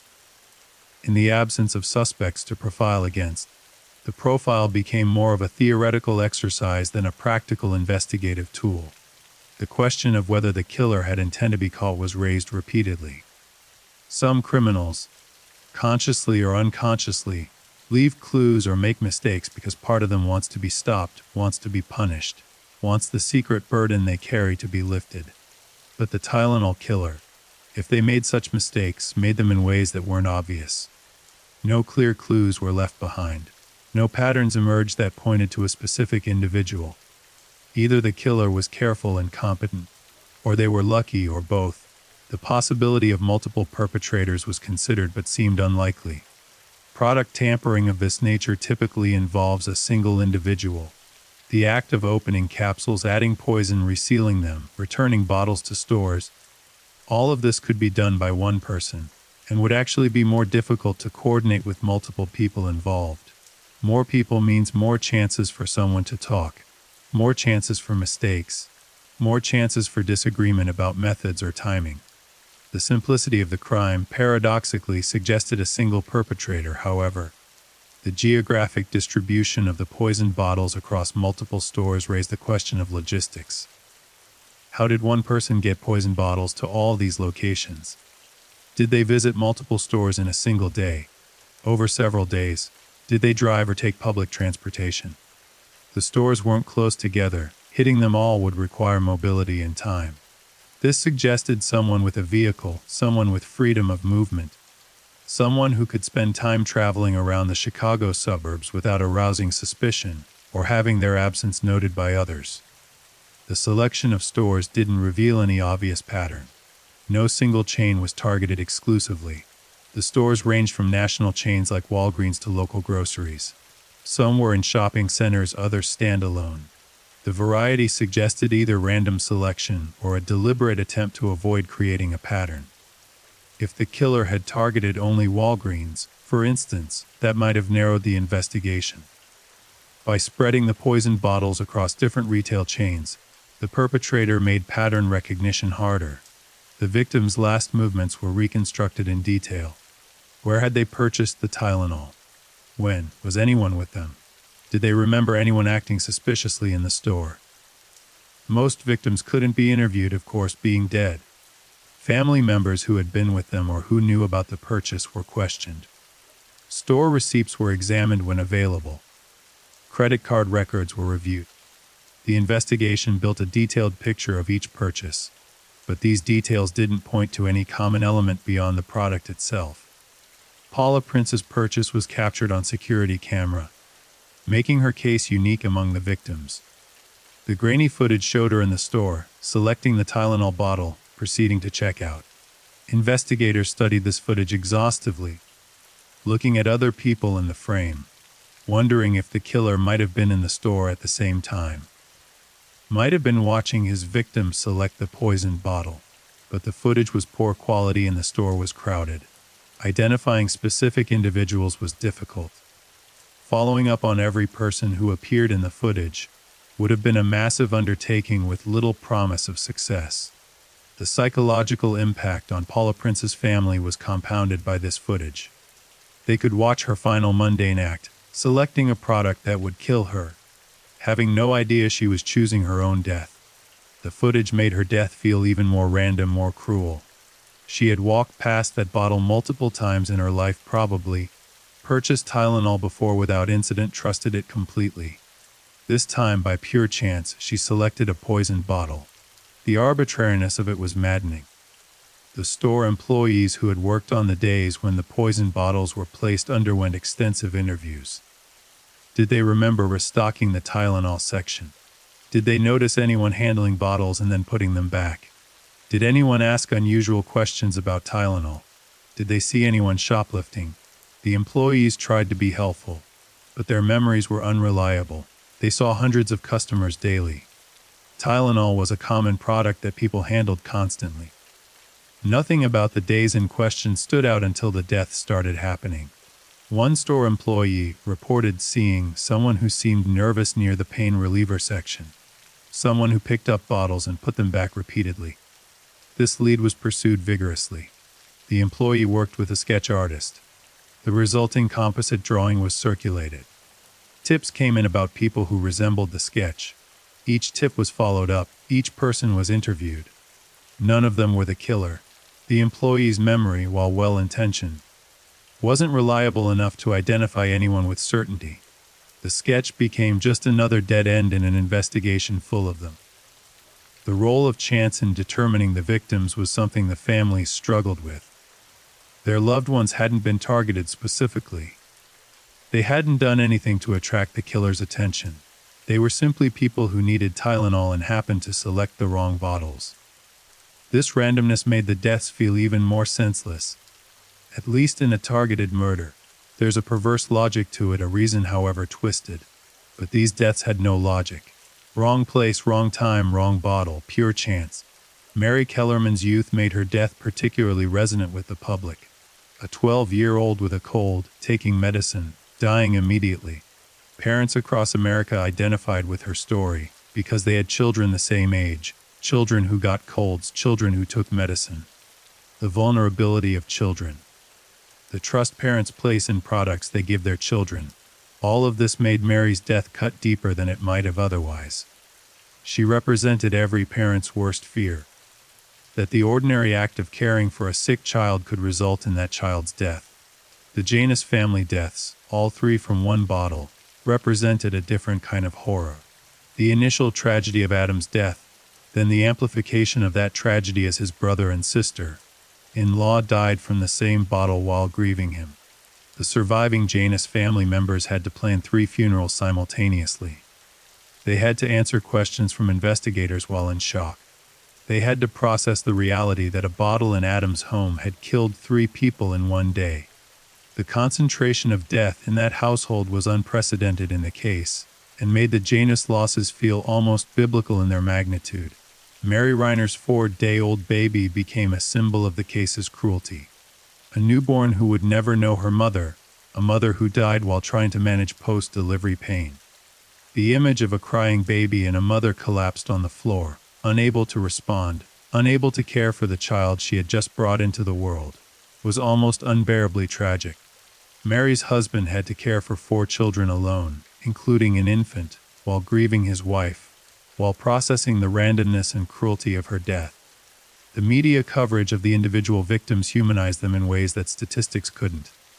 7 deaths could be abstract. But Mary Kellerman, 12 years old, playing clarinet in the school band. Adam Janus, 27, recently married. Stanley and Theresa Janus, young couple with their lives ahead of them. Mary Rayner, new mother of 4. Paula Prince, flight attendant who loved to travel. These details made them real people, not just numbers. The public mourned them as individuals, not just as victims of a crime. The impact on the pharmaceutical industry's reputation extended beyond just Johnson & Johnson. Consumers began questioning all medications, all manufacturers. If Tylenol could be poisoned, what about other brands? What about prescription medications? What about vitamins and supplements? The crisis of confidence affected the entire sector. Companies that had nothing to do with the Tylenol murders suffered decreased sales as consumers became generally more suspicious of pharmaceutical products. The recovery of that trust required years of effort across the industry. Trade associations developed new standards. Companies invested in better packaging. Advertising campaigns emphasized safety measures. Gradually, as no further mass poisoning incidents occurred, as the new packaging became normalized, as people needed medications and had to trust them, the industry recovered. But the recovery was never complete. A baseline level of suspicion remained, a legacy of the Tylenol murders that persisted in consumer consciousness. The legal aftermath of the case was limited by the lack of prosecutions. James Lewis's extortion trial was the only significant legal proceeding related to the murders. He was convicted and sentenced to 20 years in federal prison, though he served only 13 before being released. The trial focused exclusively on the extortion letter, not on the murders themselves. Lewis never faced murder charges because prosecutors never developed sufficient evidence to charge him. The civil litigation that might have been expected never materialized in significant form. The victims' families could have sued Johnson & Johnson, claiming the company was liable for not having adequate product security. But such suits would have faced enormous legal obstacles. The company hadn't been negligent in any way that was recognized under law at the time. The tampering occurred after the products left their control. No court would have likely found the company liable for criminal acts by third parties. Additionally, Johnson & Johnson's aggressive recall and responsive actions demonstrated good faith efforts to protect the public. The families largely accepted that the company was a victim of the crime as well, not a responsible party. The regulatory changes implemented after the murders had the force of law, but were also adopted voluntarily by industry. Companies didn't wait for regulations to mandate tamper-evident packaging. They implemented it immediately because the market demanded it. Consumers wouldn't buy products without safety seals after the Tylenol scare. The market, in this case, moved faster than regulation. The laws that followed formalized and standardized what the industry had already begun doing out of necessity. The Federal Anti-Tampering Act of 1983 made product tampering a federal crime punishable by up to life imprisonment if someone died as a result. The law gave federal authorities jurisdiction over such cases and created serious penalties designed to deter future incidents. The passage of the law was swift and bipartisan. No one wanted to be seen as soft on product tampering in the wake of the Tylenol murders. The law represented one of the few positive outcomes of the tragedy, a concrete measure that might prevent future deaths. The enforcement of the Anti-Tampering Act in subsequent cases demonstrated its value. When other product tampering incidents occurred in later years, federal prosecutors could bring serious charges that carried appropriate penalties. The law gave investigators and prosecutors tools they hadn't had before. While it couldn't bring the Tylenol victims back, it potentially saved lives by creating a legal framework that made product tampering riskier for would-be criminals. The question of whether capital punishment would be sought if the Tylenol killer were ever identified and convicted was complicated. Illinois had capital punny too, and for years afterward, though the state eventually abolished the death penalty in 2011. If the killer were caught and tried before abolition, they likely would have faced the death penalty given the number of victims and the particularly heinous nature of the crime. After abolition, the maximum sentence would be life in prison. The Federal Anti-Tampering Act also carried the possibility of life imprisonment, so even if state charges were problematic, federal charges could ensure life imprisonment. The moral questions raised by the case extended beyond legal issues. How should society balance accessibility of products against security? How much inconvenience is acceptable to prevent rare but catastrophic incidents? The tamper-evident packaging that resulted from murders made products slightly more difficult to use. Safety seals have to be broken. Caps have to be navigated. For most people, this is a minor inconvenience. But for elderly people with arthritis or people with disabilities affecting their hands, the packaging can be genuinely difficult. Should society prioritize security over accessibility? The answer that emerged was a compromise of safety features that are inconvenient but not prohibitively so, with some products available and easier to open packaging for those who need it. The insurance implications of the case were significant. Product liability insurance premiums increased dramatically after the Tylenol murders. Insurance companies recognized a new category of risk: malicious product tampering. Policies were rewritten to address this risk. Companies had to demonstrate they had implemented adequate security measures to maintain coverage or to avoid premium increases. The cost of insurance became part of the overall cost of doing business in pharmaceuticals and other industries where product tampering was possible. The international response to the Tylenol murders varied by country. Some nations moved quickly to implement similar safety measures. Others took a wait-and-see approach, wondering if the crisis was unique to America or represented a universal threat. Over time, most developed nations adopted tamper-evident packaging requirements, recognizing that the vulnerability demonstrated in Chicago could exist anywhere. The globalization of manufacturing and distribution meant that security measures needed to be globally consistent to be effective. The supply chain security measures that became standard after 1982 included better tracking of products from manufacture to retail, more secure transportation, better inventory controls, and employee background checks for those handling products. These measures increased costs but also increased security. The trade-off was accepted because the alternative, another mass poisoning incident, was unacceptable. The invisible infrastructure of product security that consumers rarely think about was largely built in response to the Tylenol murders. The cultural memory of the Tylenol murders persisted in unexpected ways.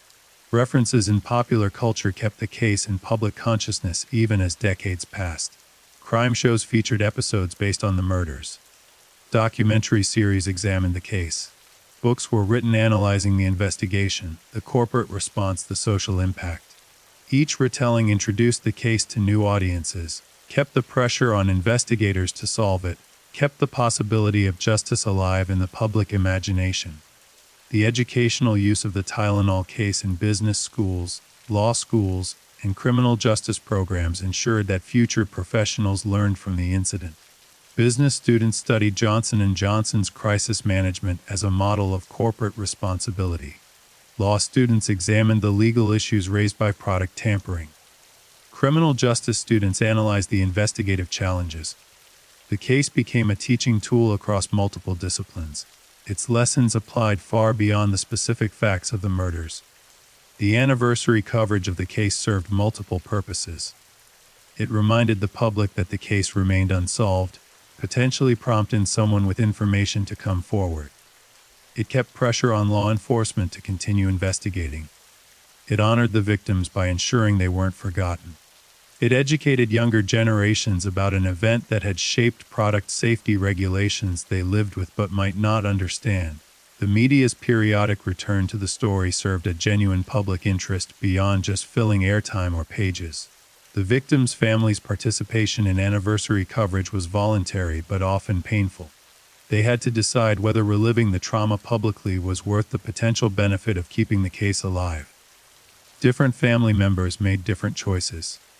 Some spoke to media regularly, hoping their continued advocacy would lead to a break in the case. Others declined interviews, preferring to grieve privately, trusting that investigators would continue working the case without needing public pressure. There was no right choice, only personal decisions about how to cope with ongoing grief and the absence of justice.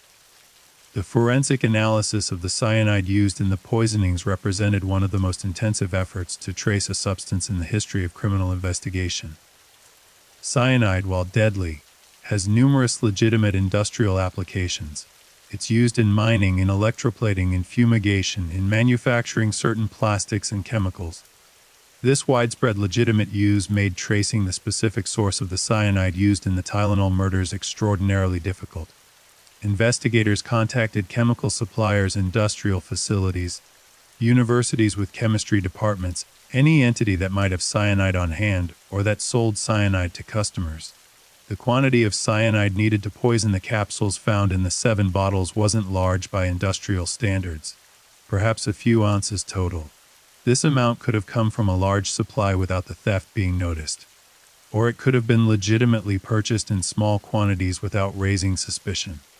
In 1982, the tracking of such chemicals was less rigorous than it would become in later years. Someone with the right contacts or the right story could acquire cyanide without necessarily triggering alarm bells. The form of the cyanide provided some clues. It was potassium cyanide in powder form, not liquid, not in pellets, not in any other configuration. This narrowed the potential sources somewhat, but not enough to identify a specific supplier. The purity of the cyanide was analyzed, looking for trace contaminants that might act as a chemical fingerprint, pointing to a specific manufacturing process or source. The analysis revealed nothing distinctive. The cyanide was relatively pure, consistent with commercial-grade material, but not unique in any way that could be traced. The method of mixing the cyanide with the acetaminophen powder, or replacing it entirely, varied across the poison capsules. Some capsules contained a mixture of both substances. Others appeared to contain primarily cyanide with minimal or no acetaminophen. This inconsistency suggested manual preparation without precise measuring, supporting the theory of an individual working alone rather than some sophisticated operation with quality control.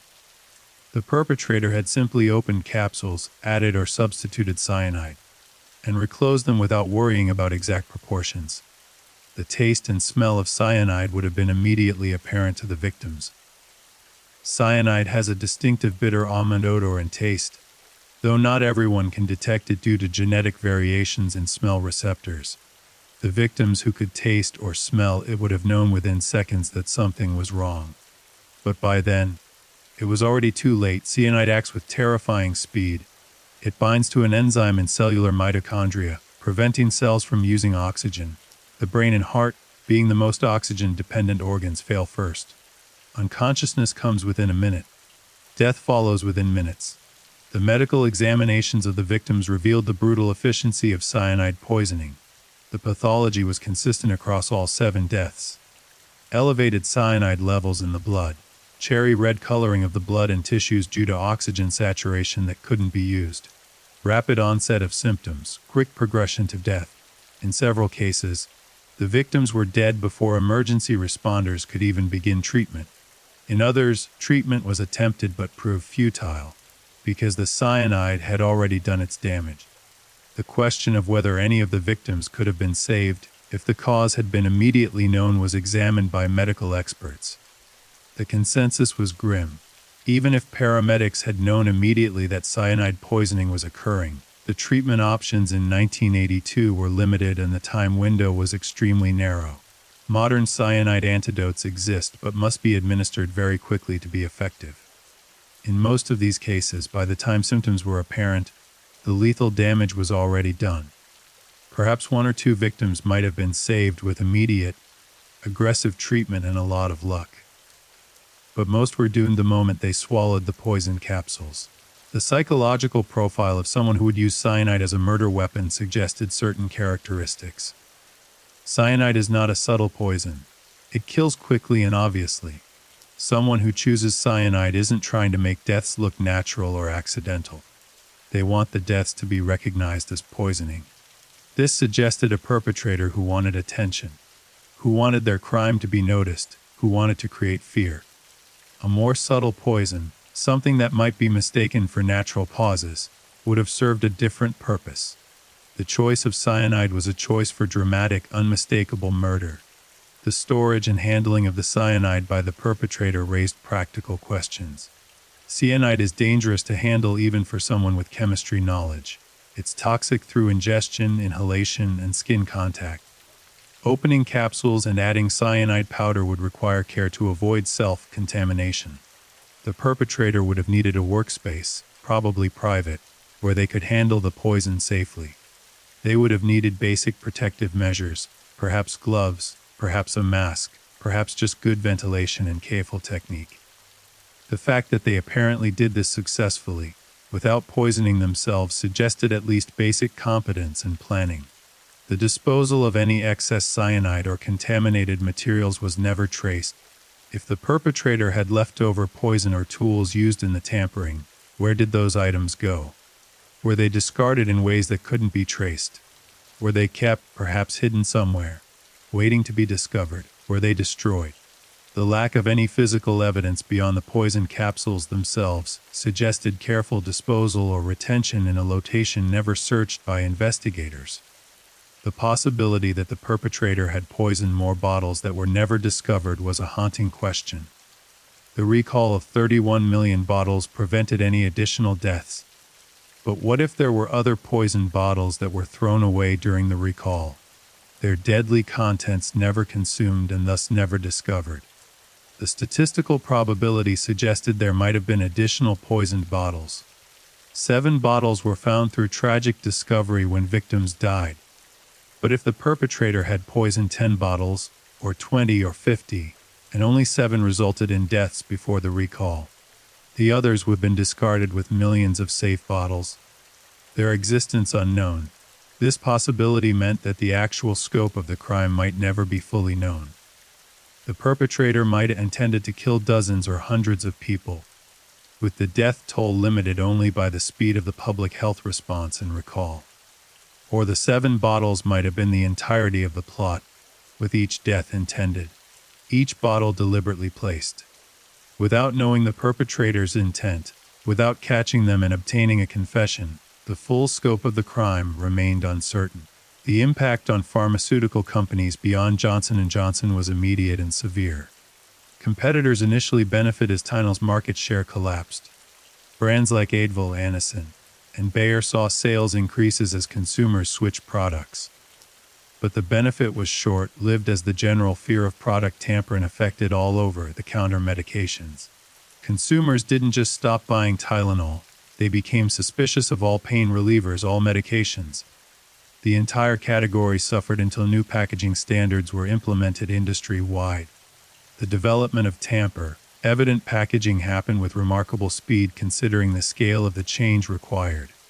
Within months of the murders, Johnson & Johnson had redesigned Tylenol packaging with multiple safety features: a plastic seal over the bottle mouth, a shrink-wrap band around the cap, a foil seal under the cap. The boxes were glued shut rather than tucked closed. Each layer of security provided visual evidence of tampering, making it much harder for anyone to open a package, alter the contents, and reseal it without leaving obvious signs. Other companies followed suit rapidly. The industry collaborated on developing standards, sharing innovations, working together to restore consumer confidence. This cooperation was unusual in a competitive industry, but necessary given the threat to all participants. If consumers lost faith in over-the-counter medications entirely, all companies would suffer. The shared interest during trust overcame competitive instincts and led to unprecedented cooperation. The engineering challenges of creating tamper-evident packaging that was also consumer-friendly required significant innovation. The packaging had to be secure enough to prevent tampering, but not so secure that consumers couldn't open it. It had to be cost-effective because adding multiple cents to the cost of each package would affect pricing and competitiveness. It had to work with existing manufacturing equipment or require modifications that companies could implement quickly. The solutions that emerged balanced these competing demands effectively, though imperfectly. The design of the capsules themselves came under scrutiny. Two-piece gelatin capsules were easy to tamper with because they pulled apart by design. The switch to caplets, solid tablets coated to be easy to swallow, eliminated this vulnerability. Caplets couldn't be opened and reclosed easily. Tampering with them would require crushing them and repressing them, a much more difficult process that would likely leave visible evidence. The move to caplets for products like extra-strength Tylenol was a fundamental change in drug formulation driven by security concerns rather than medical efficacy. The consumer acceptance of these changes was high because the alternative, risking poison products, was unacceptable. People didn't complain about having to break seals and remove wrapping, because they understood why it was necessary. The minor inconvenience was a price they were willing to pay for safety. This acceptance allowed the changes to be implemented smoothly, without significant consumer backlash. The cost of implementing these packaging changes across the pharmaceutical industry ran into hundreds of millions of dollars. New equipment had to be purchased. Production lines had to be retooled. Packaging material suppliers had to gear up to produce the new components at scale. Distribution systems had to handle slightly different package sizes and shapes. The entire supply chain was affected. These costs were ultimately passed on to consumers through slightly higher prices, but the increases were gradual and largely unnoticed in the context of normal price fluctuations. The regulatory oversight of the packaging changes involved the FDA, but was largely driven by industry initiative. The FDA provided guidance and eventually formalized requirements, but companies didn't wait for regulations. They implemented changes immediately because market forces demanded it. No company wanted to be the one still selling products in old-style packaging when consumers were looking for tamper-evident features. The market drove change faster than regulation could have. The international adoption of tamper-evident packaging standards took longer than the domestic response, but eventually became nearly universal in developed countries. Each nation had its own regulatory processes, its own timeline for implementation. But the logic of the security measures was undeniable. If American products needed tamper-evident packaging, products sold elsewhere faced the same vulnerabilities. By the late 1980s, Tamper-evident packaging was standard in most developed nations for pharmaceuticals and increasingly for other consumer products as well. The expansion of tamper-evident packaging beyond pharmaceuticals to food products, cosmetics, and other consumer goods represented a broadening recognition of vulnerability. If medications could be poisoned, so could anything else people consumed or applied to their bodies. Baby food, in particular, received enhanced security features because the potential victims were especially vulnerable. Jars of baby food began featuring vacuum-sealed lids that popped when opened, providing immediate evidence if the seal had been broken. The economic impact on the packaging industry was substantial and positive. Companies that manufactured seals, shrink-wrapped foil liners, and other security features saw demand explode. New companies entered the market. Innovation in packaging security became a competitive advantage. The packaging industry transformed from a simple supplier of containers to a provider of security solutions, with research and development focused on creating ever better tamper-evident features. The criminal justice system's response to product tampering evolved with the Federal Anti-Tampering Act and subsequent enforcement. The first prosecutions under the Act involved relatively minor incidents compared to the Tylenol murders, but they established precedent and demonstrated that the law would be enforced vigorously. Sentences for product tampering, even in cases where no one was injured, were severe, sending a clear message that such crimes would be punished harshly. The deterrent effect of the Anti-Tampering Act and the enhanced packaging was difficult to measure precisely but appeared to be real. While copycat incidents occurred in the immediate aftermath of the Tylenol murders, the frequency of product tampering incidents declined over time. Whether this was due to the increased difficulty of tampering, the increased likelihood of being caught, the severe penalties, or simply the passage of time and fading of the idea from public consciousness, the result was fewer incidents. The few product tampering cases that did occur after the initial wave were often quickly solved, because the enhanced packaging made tampering more obvious, and because investigative techniques improved. When tampering was detected, the scope could be determined more easily because lot numbers and tracking systems were better. The response could be more targeted. The entire system for detecting and responding to product tampering was stronger than it had been in 1982. The public health infrastructure developed for responding to product tampering incidents became part of the broader emergency response system. The protocols created for dealing with the Tylenol crisis were adapted for other types of public health emergencies. The coordination between local, state, and federal agencies that was pioneered during the Tylenol investigation became a model for multi-jurisdictional response to crisis. The lessons learned had applications beyond just product tampering. The media's role in disseminating public health warnings during the Tylenol crisis demonstrated the value of rapid, widespread communication in emergencies. The ability to reach millions of people within hours through broadcast media potentially saved lives by warning people not to take Tylenol before they consumed poison capsules. This success influenced how public health authorities thought about emergency communication, leading to improved systems for rapid public notification. The ethical questions raised by the media coverage included whether showing images of the victims' families, whether broadcasting details that might help copycats, whether the intensity of coverage was proportionate to the actual risk. These questions didn't have clear answers. The media operated in a complex environment where public interest, public safety, and competitive pressure all influenced decision-making. Some coverage was undoubtedly excessive or sensationalistic. Other coverage served genuine public interest and safety functions. The long-term psychological impact on the survivors, the victims' families, was profound and varied.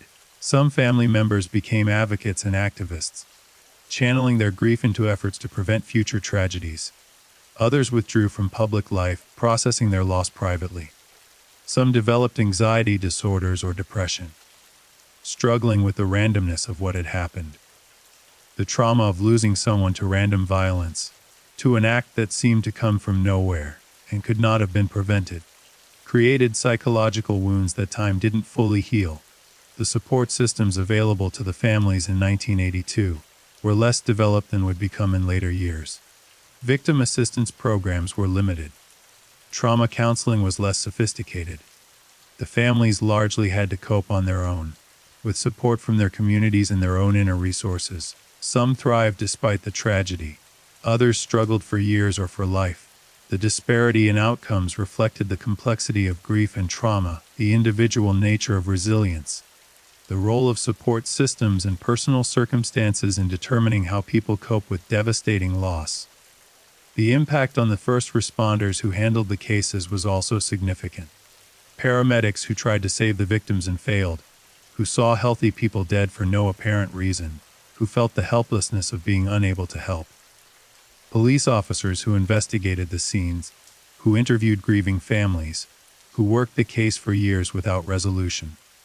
Emergency room staff who received dying patients and couldn't save them. These professionals carried their own trauma from the events, often without adequate support or recognition. The institutional memory within law enforcement of the Tylenol case influenced how subsequent product tampering incidents were handled. The playbook developed during the Tylenol investigation, the coordination protocols, the investigative techniques, all became standard procedure. When new incidents occurred, investigators didn't have to figure out how to respond from scratch. They had a template, proven methods, established relationships between agencies. The Tylenol case, despite remaining unsolved, had created a legacy of improved response capacity. The technological advances in forensic science since 1982 offered periodic hope that the case might be solved through methods to the original investigators. DNA analysis, which didn't exist in usable form in 1982, became sophisticated enough by the 1990s to potentially extract profiles from trace evidence. The problem was that the evidence from the Tylenol murders had been handled by so many people, stored for so long that contamination was extensive. Still, forensic scientists attempted to extract DNA from the capsules themselves, from the bottles, from any surface the perpetrator might have touched. The results of DNA testing were inconclusive and frustrating. Multiple DNA profiles were found, as expected given the handling history, separating the perpetrator's DNA that was even present from the DNA of victims. Investigators, store employees, and everyone else who had touched the evidence proved impossible with the technology available even decades later. Advanced techniques for analyzing mixed DNA samples improved, but still couldn't definitively identify a single profile that could be attributed to the killer. The preservation of evidence became a cautionary tale in forensic circles. The Tylenol evidence had been collected and stored with the best practices of 1982. But those practices weren't adequate for the sophisticated testing that would become available later. Evidence that might have been useful if collected differently, if stored under different conditions, if handled with future testing in mind, had degraded or been contaminated beyond usefulness. Modern evidence collection protocols reflected lessons learned from cases like the Tylenol murders, with preservation methods designed to maximize future testing possibilities. The re-examination of James Lewis in 2009 and 2010 represented the most significant renewed investigative effort in decades. The FBI obtained search warrants for Lewis's home in Cambridge, Massachusetts. They seized computers, documents, personal items. They were looking for any evidence that might connect him to the original poisonings. The search generated intense media coverage, renewed public interest in the case, and gave the victims' families hope that justice might finally be achieved. Lewis cooperated with the searches to some extent, maintaining his consistent position that he was guilty of extortion but not murder. He acknowledged that the extortion letter was despicable, that he regretted writing it, that he had served his time for that crime. But he denied any involvement in actually poisoning the Tylenol. His lawyers portrayed him as a convenient scapegoat, someone law enforcement had fixated on because the extortion letter made him an obvious suspect, but someone against whom there was no real evidence of murder. The results of the 2009-2010 investigation were never publicly disclosed in detail. No charges were filed. Lewis was not arrested. The FBI eventually concluded their search and analysis without taking further action. This outcome suggested that whatever they found, or didn't find, wasn't sufficient to support murder charges. The investigation had turned up nothing new that definitively connected Lewis to the poisonings. or at least nothing that prosecutors felt they could prove in court beyond a reasonable doubt. The legal standard for prosecution was high, as it should be. Prosecutors needed evidence that would convince a jury beyond doubt that Lewis had poisoned the Tylenol. Suspicion, however strong, wasn't enough. Circumstantial evidence, however suggestive, wasn't enough. They needed physical evidence, witness testimony. Something concrete that placed Lewis at the scene of the crime, or connected him directly to the poisoned bottles. That evidence apparently didn't exist, or at least couldn't be found even with modern investigative techniques. The frustration among investigators was palpable. They had a suspect they believed was likely guilty. They had the resources of the FBI. They had sophisticated forensic technology. They had decades of investigative experience. But they couldn't make a case that would stand up in court. The gap between belief and proof, between suspicion and evidence, couldn't be bridged. This frustration was shared by the victims' families, who wanted desperately to see someone held accountable, but who also understood the importance of only prosecuting the right person with solid evidence. The alternative theory, that someone other than James Lewis was responsible, remained viable and was pursued by some investigators.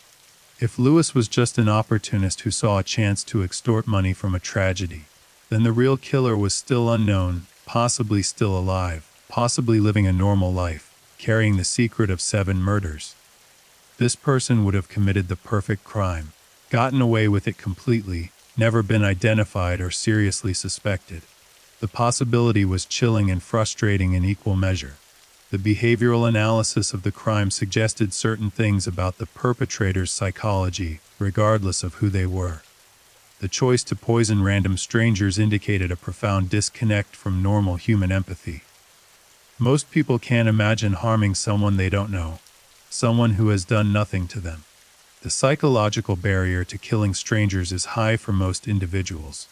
Someone who could overcome that barrier, who could deliberately poison products knowing that innocent people would die, was either severely mentally ill or possessed a value system so different from normal human morality as to be almost incomprehensible. The question of whether the perpetrator felt remorse was unanswerable but important. Did they watch the news coverage with horror at what they'd done, feeling guilt and regret? Or did they watch with satisfaction, enjoying the chaos and fear they'd created? Did they feel anything at all, or were they emotionally detached from the consequences of their actions? The answers to these questions would tell investigators much about the perpetrator's psychology, but remained unknowable without a confession. The possibility that the perpetrator had before being identified offered one explanation for why the case remained unsolved. If the killer had died in the year since 1982, whether from natural causes, accident, suicide, or unrelated violence, they would have taken their secret to the grave. There would be no confession, no deathbed revelation, no opportunity for justice. The case would remain forever unsolved, not because of investigative failure, but because the only person who knew the truth was dead. This possibility was both comforting and frustrating. Comforting because it meant the killer wasn't out there living a free life, enjoying the fact that they'd gotten away with murder. Frustrating because it meant justice would never be achieved. The families would never have closure, the questions would never be answered. Some investigators believed this scenario was likely, that the perpetrator had died years ago and the case would never be solved as a result. The impact of the Tylenol murders on corporate crisis management became a permanent fixture in business education.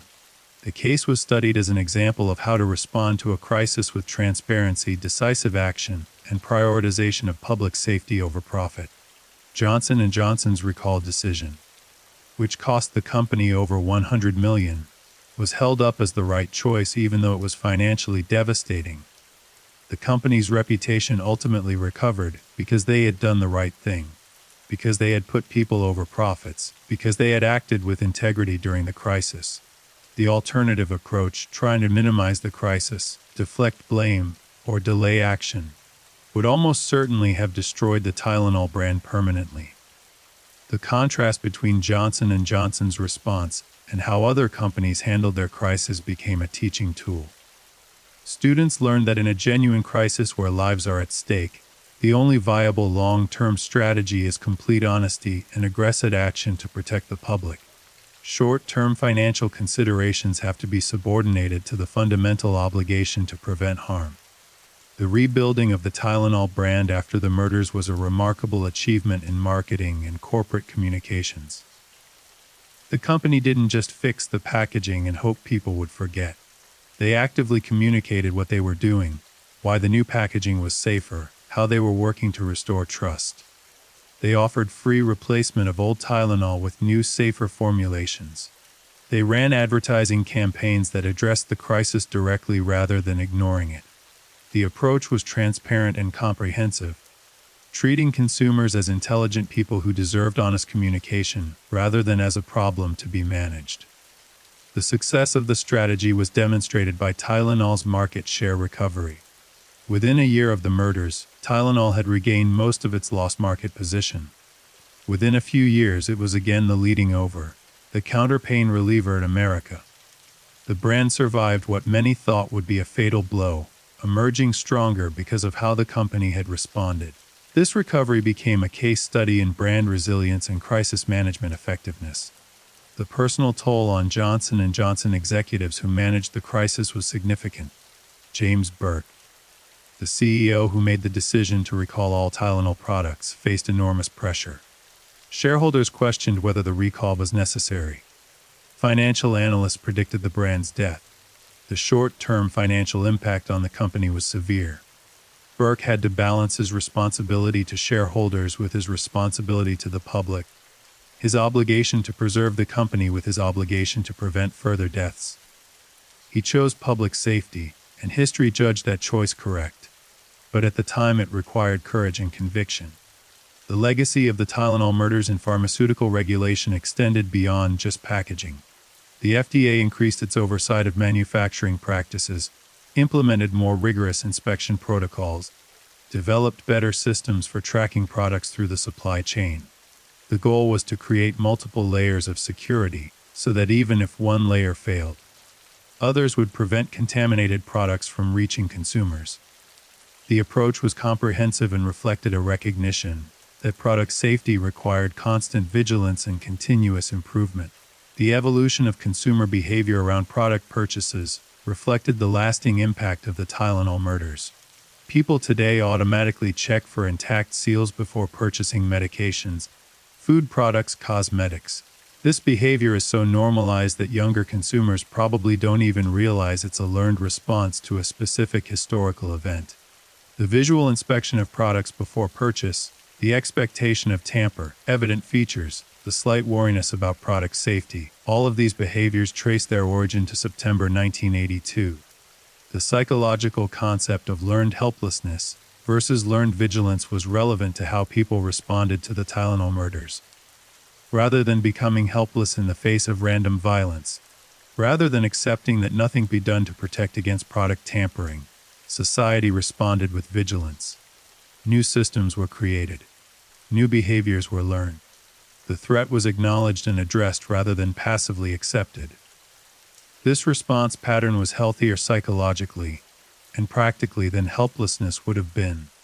The role of random chance in crime and victimization became more salient to public consciousness after the Tylenol murders. People understood intellectually that random violence existed, but the Tylenol case made it visceral.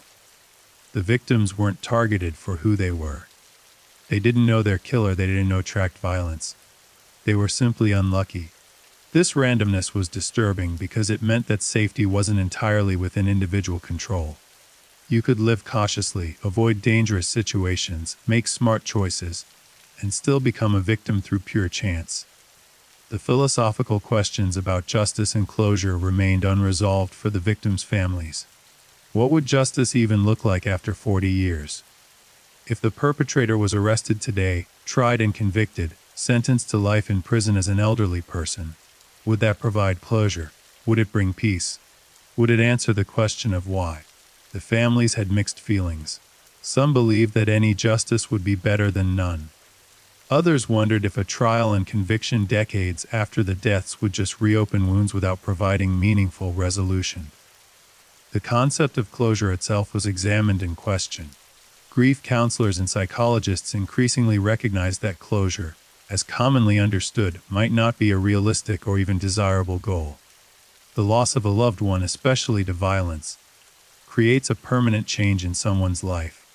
The goal isn't to achieve closure in the sense of moving past the loss or forgetting it, but rather to integrate the loss into one's life, to find ways to live with it rather than trying to achieve some final state of being over it. The victims' families demonstrated different approaches to living with unresolved grief. Some became activists, working on victims' rights issues, product safety advocacy, support for other families dealing with unsolved crimes.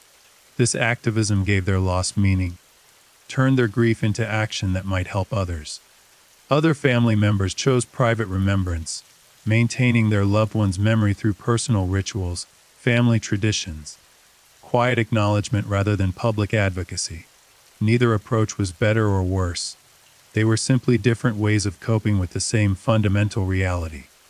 The societal changes that resulted from the Tylenol murders represented a kind of collective trauma response. Society as a whole experienced a loss of innocence about product safety. The trust that had existed, the assumption that products on store shelves were safe simply because they were there, shattered. The new reality required vigilance, required checking, required a baseline level of suspicion that hadn't existed before. This was a permanent change in the social contract between consumers and manufacturers, between individuals and the commercial systems they relied upon. The question of whether the Tylenol murders could happen again in the modern era was complex. The tamper-evident packaging made it much harder. The surveillance systems in stores made it more likely a perpetrator would be caught on camera. The tracking systems for products made it easier to trace contaminated items to their source. But harder and more likely to be caught didn't mean impossible. A determined individual could still potentially find ways to tamper with products. The defenses were better but not perfect. Eternal vigilance remained necessary. The copycat prevention aspect of not publicizing certain details of crimes was relevant to the Tylenol case. Law enforcement deliberately withheld some information about exactly how the tampering was done, exactly what the capsules looked like, exact details that a copycat might need. This practice of holding back information served both investigative purposes, allowing police to verify confessions by checking whether the confessor knew details only the real perpetrator would know, and public safety purposes, making it harder for potential copycats to replicate the crime. The balance between public's right to know and public safety in crime reporting was illustrated by the Tylenol case. The media needed to warn people about the danger, but they didn't need to provide a how-to guide for product tampering. Most journalists and news organizations recognized this distinction and reported responsibly. Some didn't, providing more detail than was necessary for public safety. The variation in coverage quality reflected the broader challenges of journalism in crisis situations, where speed and competition can sometimes override careful judgment. The long-term health consequences for first responders who had intense exposure to the case included PTSD, depression and anxiety disorders in some cases. Working a case involving the deaths of 7 people, including a child staying with that case for years or decades without resolution. Living with the knowledge that a killer was unpunished, all of this took psychological toll. Some first responders and investigators sought counseling. Others coped through peer support, through dark humor, through compartmentalization. The occupational hazards of working in law enforcement and emergency services include not just physical danger but psychological burden. The institutional changes in emergency response protocols that resulted from the Tylenol case included better coordination between different levels of government and different agencies. The local police, state police, FBI, FDA, and other agencies had to work together during the crisis. The coordination wasn't always smooth initially. Jurisdictional issues arose. Communication gaps occurred. These problems were noted and addressed through development of better protocols for multi-agency response. Future crises benefited from the lessons learned about coordination and communication during the Tylenol investigation. The public health surveillance systems that might have detected the pattern earlier, if they had existed in 1982, were developed and improved in subsequent years. Modern systems monitor emergency room visits, poison control calls, unusual death reports, looking for patterns that might indicate poisoning, disease outbreak, or other public health threats. These systems can now detect clusters of unusual illness or death much faster than was possible in 1982, allowing for quicker public health response and potentially saving lives. The ethical obligations of journalists covering tragedy were tested by the Tylenol case. How much should the media show of grieving families? How intrusive should reporters be in seeking information and interviews? What responsibility do media have to avoid sensationalism while still informing the public? Different journalists and news organizations answered these questions differently, leading to coverage that ranged from respectful and informative to exploitative and sensationalistic. The variation illustrated the lack of universal standards and the role of individual judgment in journalism ethics. The impact on the pharmaceutical industry's culture was profound and lasting. Safety became paramount in ways it hadn't been before. The assumption that products were safe once they left the manufacturing facility was replaced with recognition that security was necessary throughout the distribution chain. Companies invested in supply chain security, in tracking systems, in protocols for responding to suspected tampering. The culture shifted from reactive to proactive, from assuming safety to actively ensuring it. The question of forgiveness, if the perpetrator were ever identified, was something some family members had thought about. Could they forgive someone who had killed their loved one for no reason? Who had chosen their family member at random to die? The answers varied.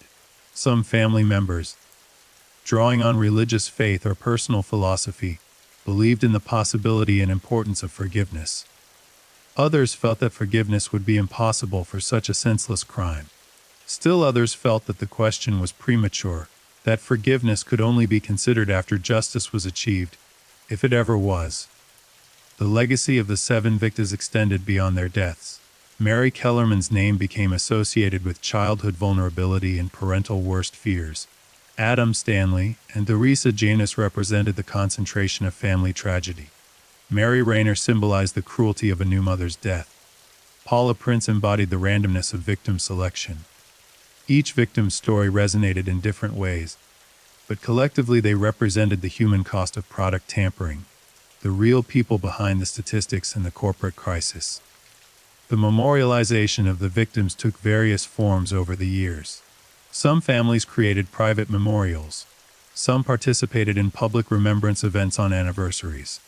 Some established scholarships or charitable foundations in their loved ones' names. These acts of remembrance served to keep the victims' memories alive, to ensure they were remembered as people who lived, not just as people who died. The memorials asserted that the victims were more than just victims, that they had been loved, that they had mattered, that they continued to matter. The possibility of a deathbed confession, something that occasionally occurs in cold cases, was something investigators and families hoped for. If the perpetrator were still alive, if they were elderly or dying, perhaps conscience or the desire to clear the record would lead them to confess. Such confessions had solved other old cases. The hope was that before the perpetrator died, they might want to unburden themselves, might want someone to know what they had done, might want the families to have answers. This hope remained alive even as decades passed without such a confession materializing. The statistical analysis of product tampering incidents before and after the Tylenol murders showed a clear pattern. Before 1982, such incidents were virtually unknown. Immediately after the Tylenol murders, there was a spike in copycat incidents and hoaxes. Then, as enhanced packaging became standard in the Anti-Tampering Act created serious legal consequences, incidents declined, the long-term trend was downward, suggesting that the systemic changes implemented after the Tylenol murders had been effective in reducing the threat, even though they couldn't eliminate it entirely. The cost-benefit analysis of the safety measures implemented after the Tylenol murders showed that the benefits far exceeded the costs. The packaging changes cost hundreds of millions of dollars to implement. But they prevented deaths, prevented additional crises, restored consumer confidence, and protected companies from potentially catastrophic liability. The economic value of lives saved and crises prevented was far greater than the cost of the safety measures. The investment was justified many times over. The role of the Tylenol murders in shaping modern product liability law was significant. Courts and legislatures grappled with questions about when manufacturers should be liable for third-party tampering, what duty of care companies owed to consumers, what safety measures were reasonable to require. The legal framework that emerged balanced consumer protection with recognition that companies couldn't be held liable for unforeseeable criminal acts. The law evolved to require reasonable security measures while not imposing impossible standards of absolute safety. The influence of the case on true crime as a genre was notable. The Tylenol murders had all the elements that fascinate true crime audiences: mystery, horror, randomness, unsolved questions. The case appeared in countless true crime books, documentaries, podcasts. Each retelling introduced new audiences to the story, kept public interest alive, maintained pressure for the case to be solved. The genre's treatment of the case ranged from respectful and well-researched to exploitative and sensationalized, reflecting the broader tensions in true crime between public interest and respect for victims. As investigators aged and retired, as the original witnesses died, as time continued to pass, the likelihood of solving the Tylenol murders decreased. Cold cases can be solved decades after the fact, but it becomes progressively harder. Memories degrades. People die. The investigative tools improve, but the raw material to work with diminishes. The window for solving the case was slowly closing, and everyone involved knew it. The urgency to find answers while answers were still possible competed with the reality that 40+ years had passed without a breakthrough. The final reflection on the Tylenol murders must acknowledge both the tragedy and the response. 7 innocent people died horrible deaths for no reason anyone could understand. Their families were devastated. A nation was gripped with fear. These are the irreducible facts of the tragedy. But the response to that tragedy demonstrated human resilience and ingenuity. The safety measures implemented, the laws passed, the systems created, all potentially saved countless lives in the decades since. The tragedy wasn't redeemed by the response, but the response gave the tragedy meaning beyond senseless death. The victims deserved better than to die the way they did. They deserved to live full lives, to see their children grow, to pursue their dreams, to experience all the ordinary joys and sorrows that make up a human life. They were robbed of that by someone whose motives remained obscure, whose identity remained unknown, whose punishment remained undelivered. The injustice of their deaths and the failure to solve the case remained open wounds for their families, and for the investigators who worked the case, and for everyone who believed that justice should ultimately prevail. But even in the absence of justice, even without answers to the fundamental question of who and why, the memory of the victims persisted. Mary Kellerman, Adam Janus, Stanley Janus, Theresa Janus, Mary Rayner, Paula Prince, and one more victim whose name completed the tragic count of 7, Mary McFarland, whose death was later definitively connected to the poison Tylenol, though her name is sometimes omitted from lists of victims. 7 people, 7 lives, 7 families forever changed. 7 deaths that transformed product safety, corporate crisis response, criminal law, and the relationship between consumers and the products they trust. Thank you for listening. If you enjoyed the case, leave a comment and subscribe. Good night and stay safe.